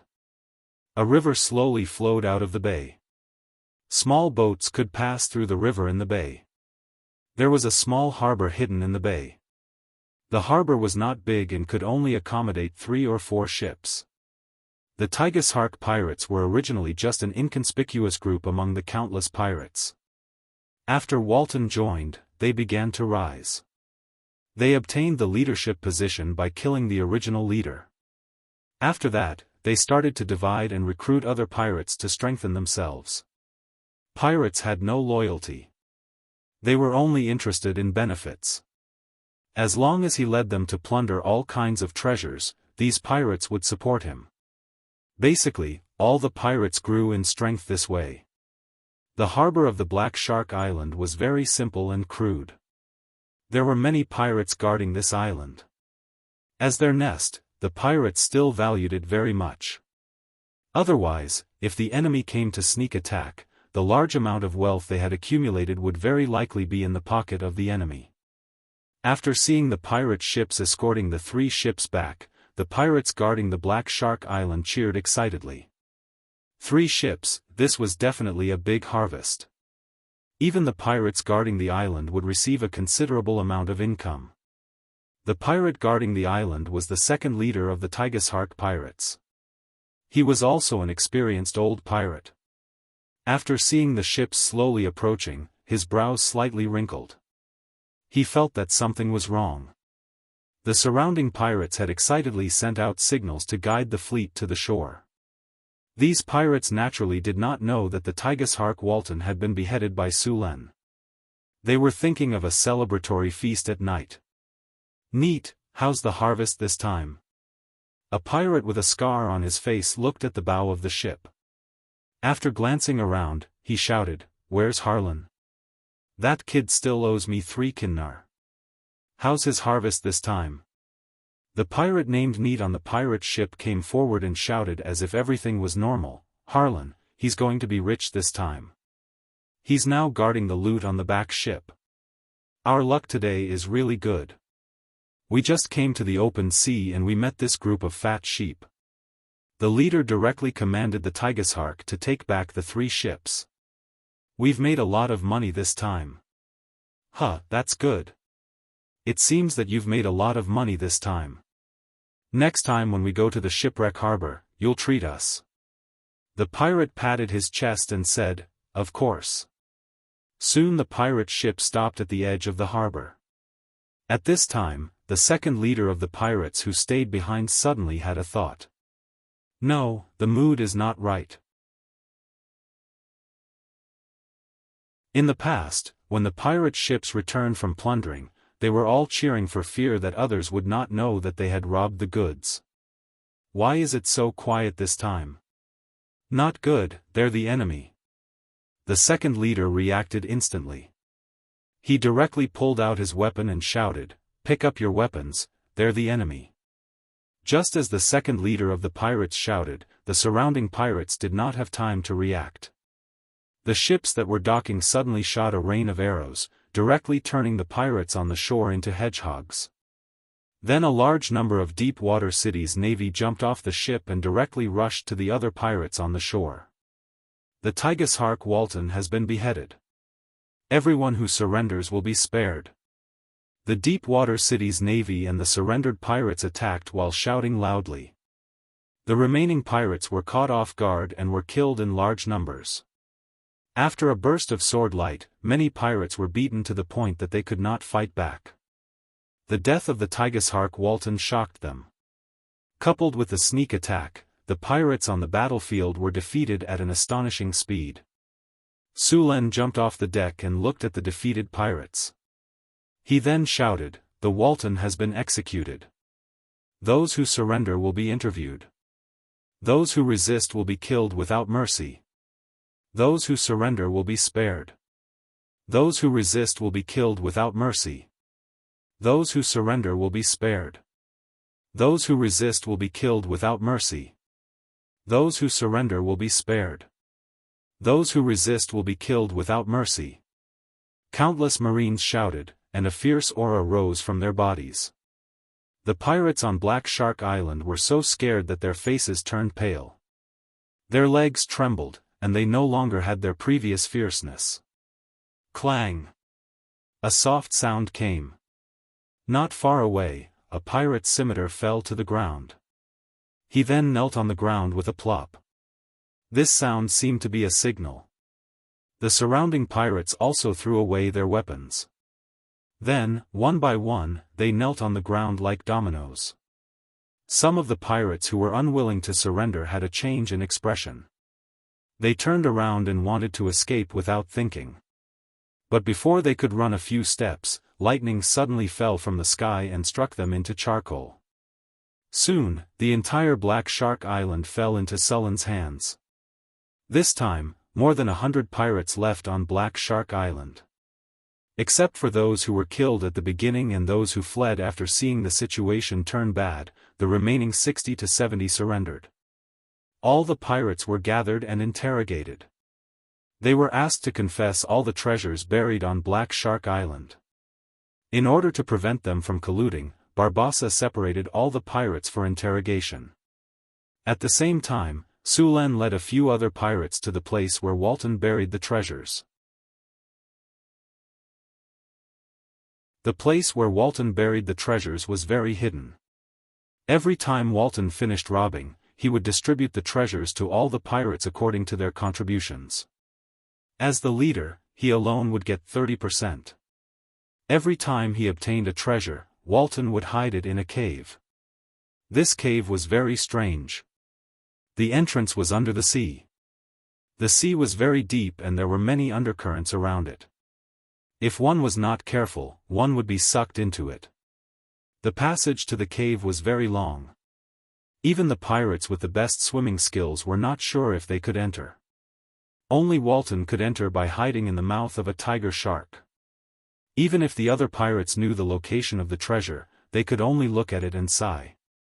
There was nothing they could do. Moreover, there were sharks wandering outside the treasure vault. These sharks had been tamed by Walton.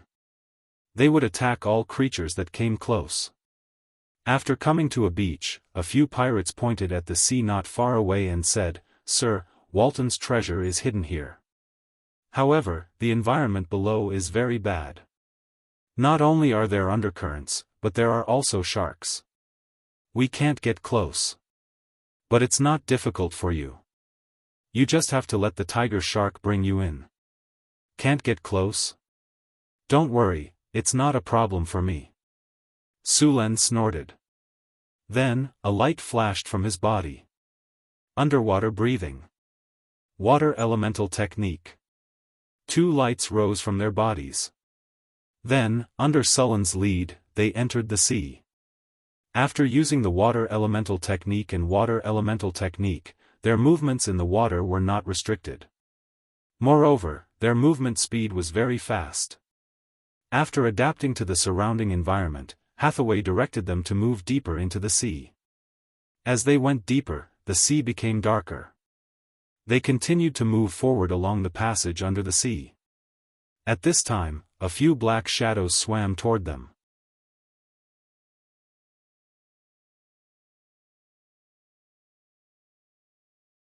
Chapter 6:18. The black shadows continued to approach. In just a few breaths' time, they appeared not far away. In the dim seawater, these ferocious sharks could be seen clearly. Their sharp, dagger-like teeth gleamed with a cold light. A trace of panic flashed across the eyes of the people who were moving in the seawater. Although they were blessed with underwater breathing and water travel, their combat power in the water was still inferior to those sharks. Now they were in this sea passage. The faces of these ordinary pirates changed drastically when they suddenly encountered these sharks. Dominate the monsters. A flash of light flashed from Sullen's body. The aggressive sharks instantly stopped moving forward and became monsters under Sullen's control in the next second. With more than a dozen sharks, Sulen continued to lead everyone to the treasure cave. After swimming for a few more minutes, they finally reached the end of the seawater passage. A ray of light shone through the dark seawater. After seeing the light, everyone floated up. In the blink of an eye, they arrived at a cave. Above the cave, more than a dozen luminous pearls were inlaid. These luminous pearls quietly scattered soft light around the cave. Through this weak light, Sulen could clearly see the entire cave. This cave was wrapped in rock and was very hard and sturdy. The space inside was very large. Sulen casually looked around and found that this place was at least 1,000 square meters. This was incredible. In this cave, more than a dozen boxes were piled up. Sulen waved at a pirate next to him and asked him to open the boxes. Very quickly, the pirate walked over in high spirits. Picking up his scimitar, he cut off the rusty lock on the chest. Crack! With a soft sound, the lock was directly cut off. Next, the pirate grabbed the box and opened it. Su Lin only saw a flash of golden light in front of his eyes. All kinds of gold, silver, and jewelry in the box appeared in front of him. Then, the pirate waved his scimitar and passed through the boxes quickly. With a swing of his scimitar, more than a dozen boxes' locks were cut off. Boxes of gold appeared in front of everyone. For a moment, the entire cave was illuminated by these golden lights. Su Lin came closer to check. Among these boxes, some were filled with gold and various gold products, while others were filled with various gems. The value of this treasure was at least over 1 million. After a simple check, Su Lin waved his hand and stored the treasures into his storage space. He then began to search around the cave. After confirming that nothing had happened, Su Lin left the space and returned to the Black Shark Island. By the time Su Lin returned, the spoils of war on Shark Island had almost been cleaned up. Su Lin came to the hall built by the pirates, took a simple rest, and ate something. After a while, Barbossa walked over like Su Lin. After putting down the food, Su Lin picked up the teacup and took a sip. He then looked up at Barbossa and asked slowly, "Is the celebration over?" "Your Majesty, it's done." Barbossa bowed slightly to Su Lin and said, 2 boxes of gold and jewelry were found in the treasure house on the island. The places that other pirates told us to search have been searched. Basically, all the places with hidden compartments have been searched. There are a lot of goods in the warehouse, but they need to be transported out. The total value should be about 130,000 kinnar. Among them, there are about 80,000 gold coins that can be spent directly. The rest are all valuable goods. Su Lin nodded. This time, the fleet obtained a lot of gold from occupying Black Shark Island. He was going to take out a part of it as a reward. Soon, Su Lin finished calculating in his mind. He then ordered, "Reward everyone who participated in the battle with 15 kinnar. Let them eat as much as they want, but no one is allowed to drink. Arrange some people to take turns to stand guard. Make an inventory of the goods that are easy to get rid of. Take a few thousand gold nars with you and bring a group of people to the hot spring port tomorrow morning to get rid of all the goods. Make sure to erase all the markings on the goods and sell them to the city as soon as possible. Even if the price is low, that's fine. After that, start recruiting people. Leave behind some money from the sale of the goods. It should be enough for you to recruit a group of outlaws. We won't stay here for too long. Next, we need to go to the shipwreck port. Let the pirates recover as soon as possible, and then control them as soon as possible. Okay, you go do your work." Su Lin finished the simple assignment and then left in a hurry. After all, there were only a few literate people in this world. After all, many people didn't even have enough to eat. There were many good fighters among the pirates, but there were not many who could read or learn. After all, in this era, the price to learn was not small. Barbossa's level of education was not bad. Barbossa used to be a worker in a bookstore. He was better than other pirates in knowledge, trade, and management. When he was a worker in the bookstore, Barbossa secretly learned a lot of knowledge. North Town City. As time passed, the population kept increasing. North Town City became more and more lively. Caravans from all over the world came in an endless stream. The route to Deepwater City also became busier. The few towns along the way were the strongholds of North Town City. As the Embroidered Uniform Guard continued to grow, a lot of information was sent by the Embroidered Uniform Guard at the same time. Information from the surrounding countries was also collected. The situation in the desert was not right. It seemed that the caravan route was occupied by the Ottomans.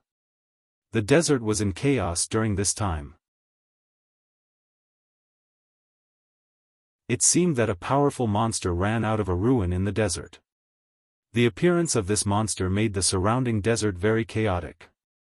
At the same time, there seemed to be traces of devils in some of the cities of the southern kings. Compared to the simple violence of the devils liked to use contracts. They liked to hide in the dark and scheme against the humans. The arrival of the elemental tide had changed the whole continent. Black Shark Island. A few ships slowly docked, and then a group of soldiers came down. In addition to these soldiers, there were also many people who came here. These people were the pirates recruited by Barbossa. After staying on Black Shark Island for 2 days, Sulen let Barbossa continue to lead the fleet. This time, their target was the shipwreck port. The one-eyed man who robbed his fleet recently sold his stolen goods here.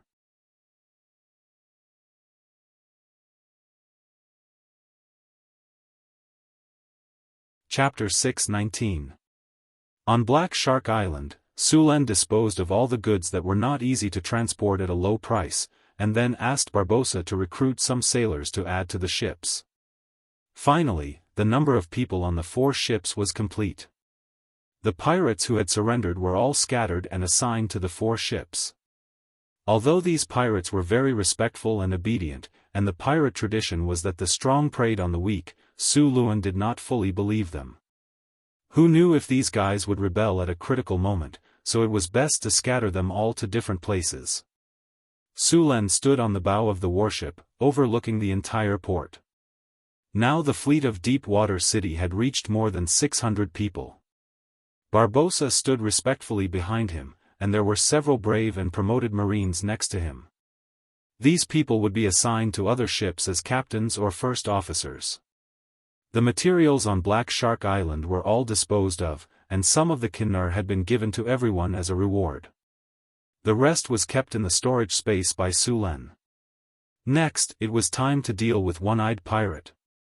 You dare to rob my ship, this time I must make you spit it out with interest. Let's go. Sulen directly waved his hand and ordered.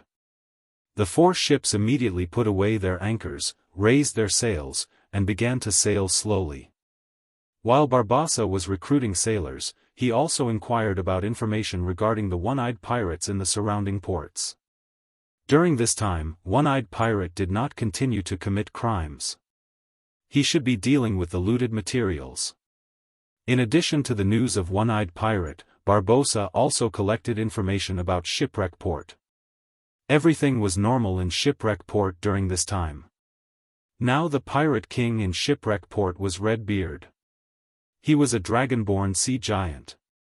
Originally, he was just a mixed-blood sea giant.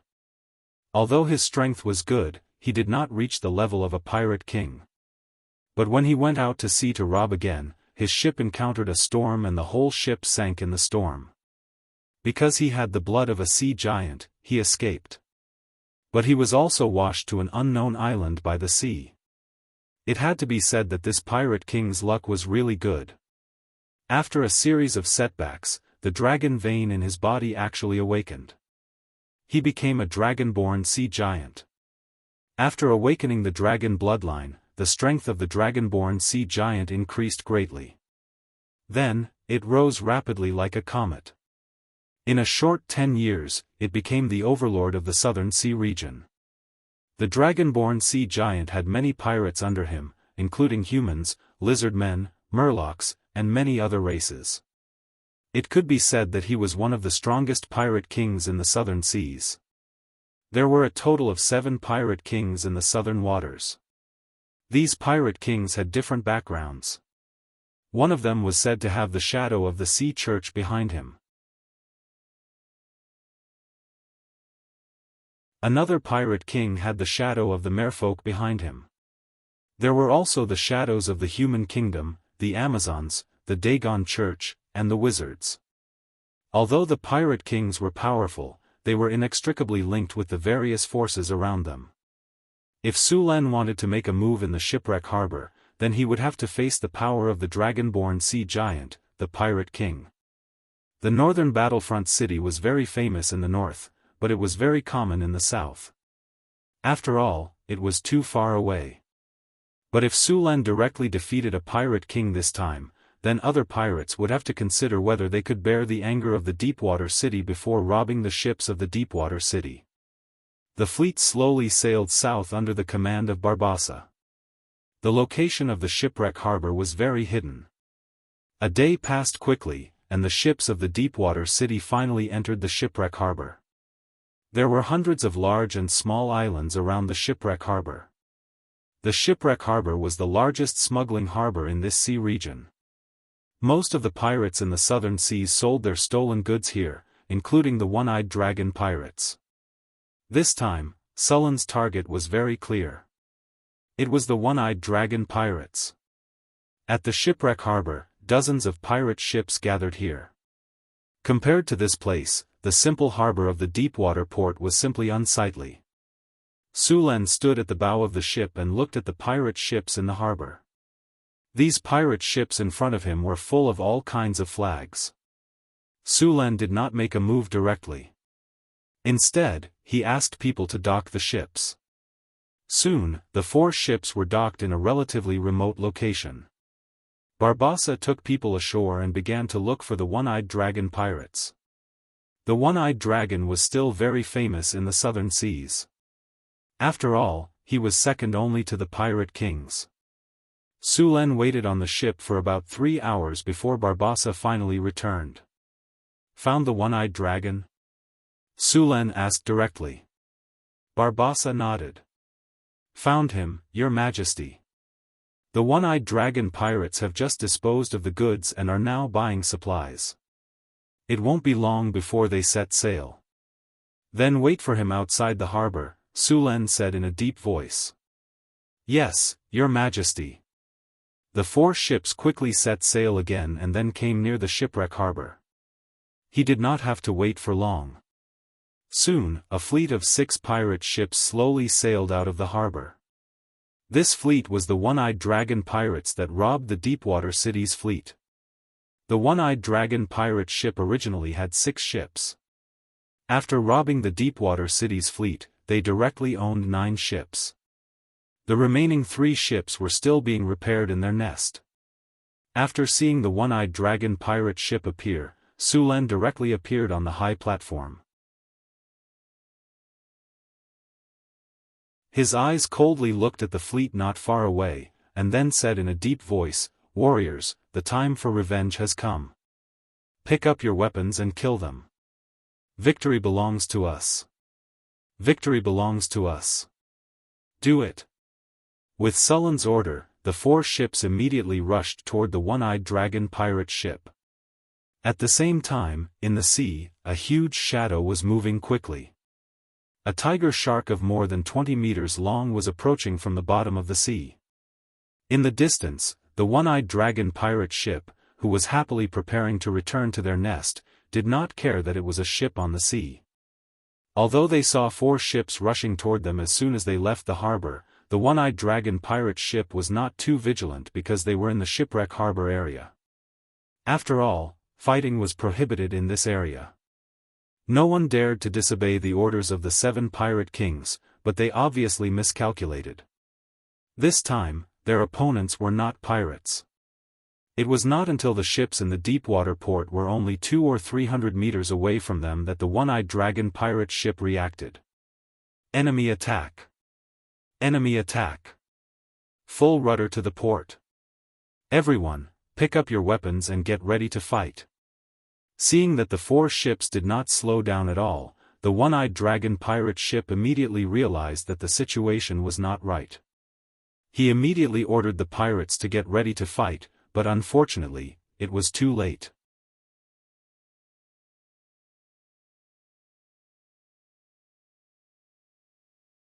Chapter 620. Su Len sneered as he looked at the pirate ship not far away. A huge shadow quickly appeared in the sea.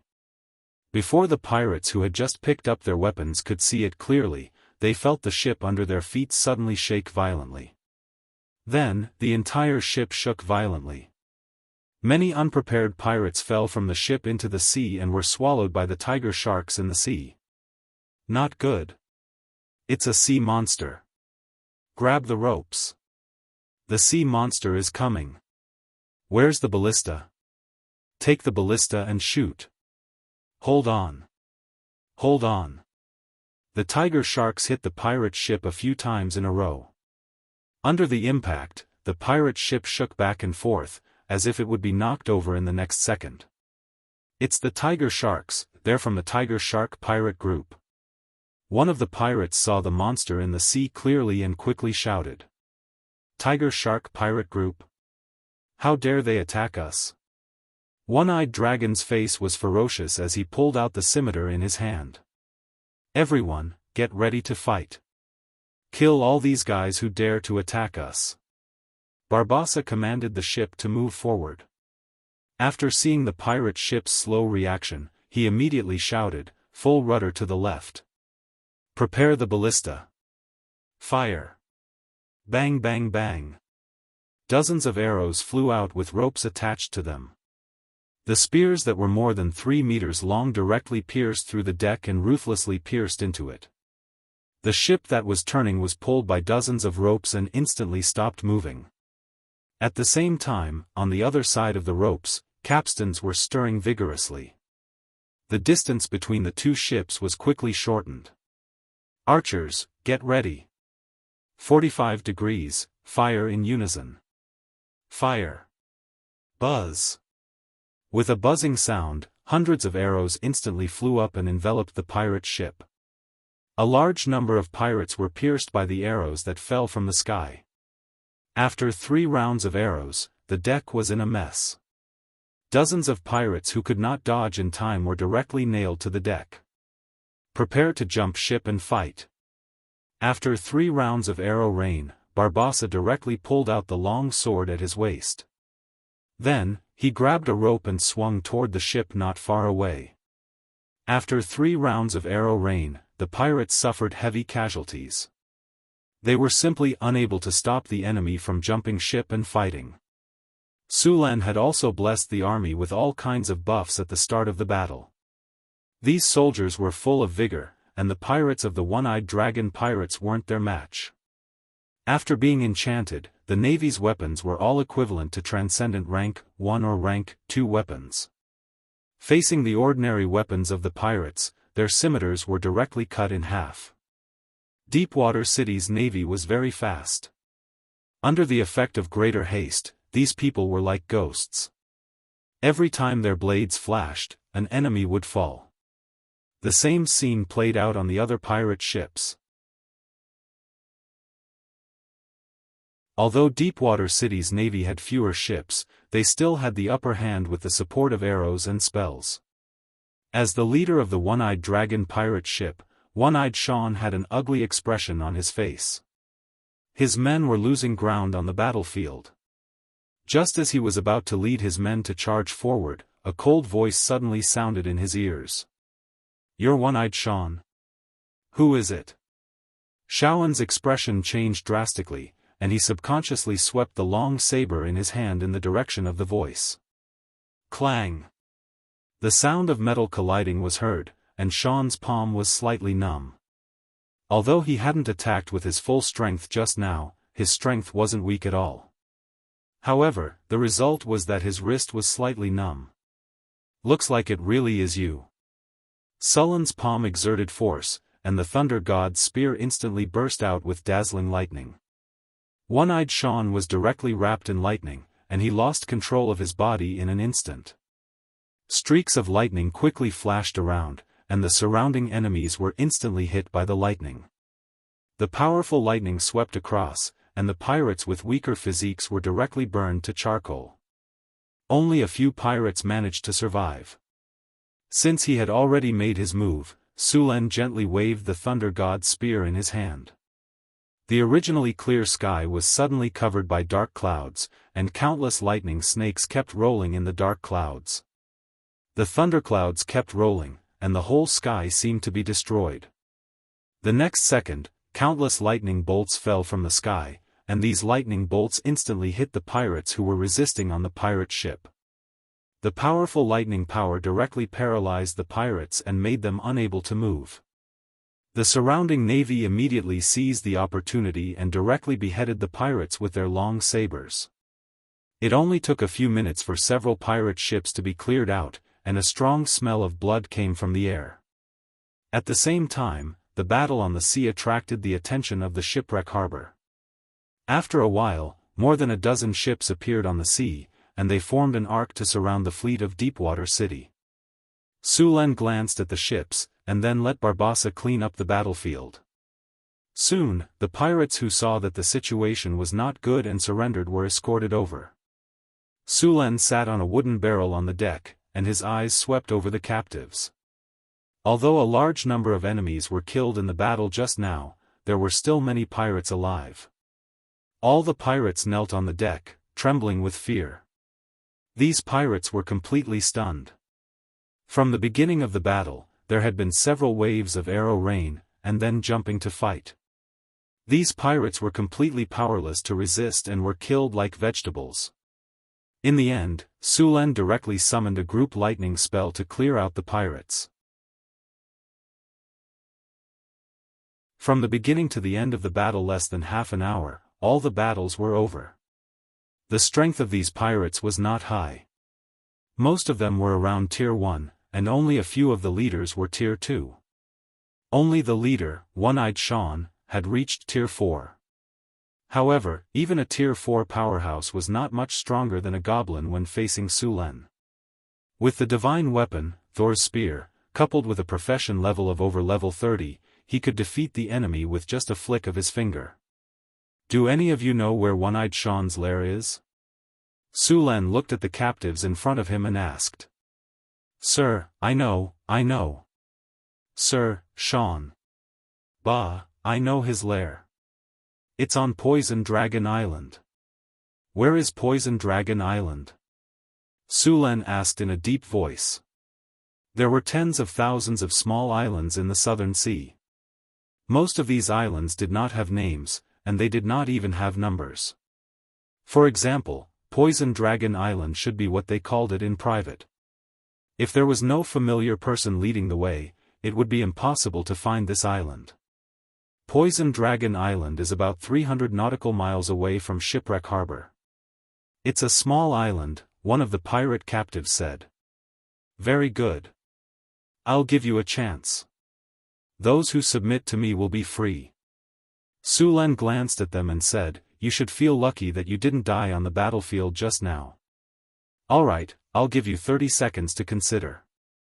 If you haven't made a choice by then, there's no need to choose. You're tuning in to the Unparalleled SwordWill YouTube channel. Don't forget to subscribe and join us on this journey to catch the most captivating stories.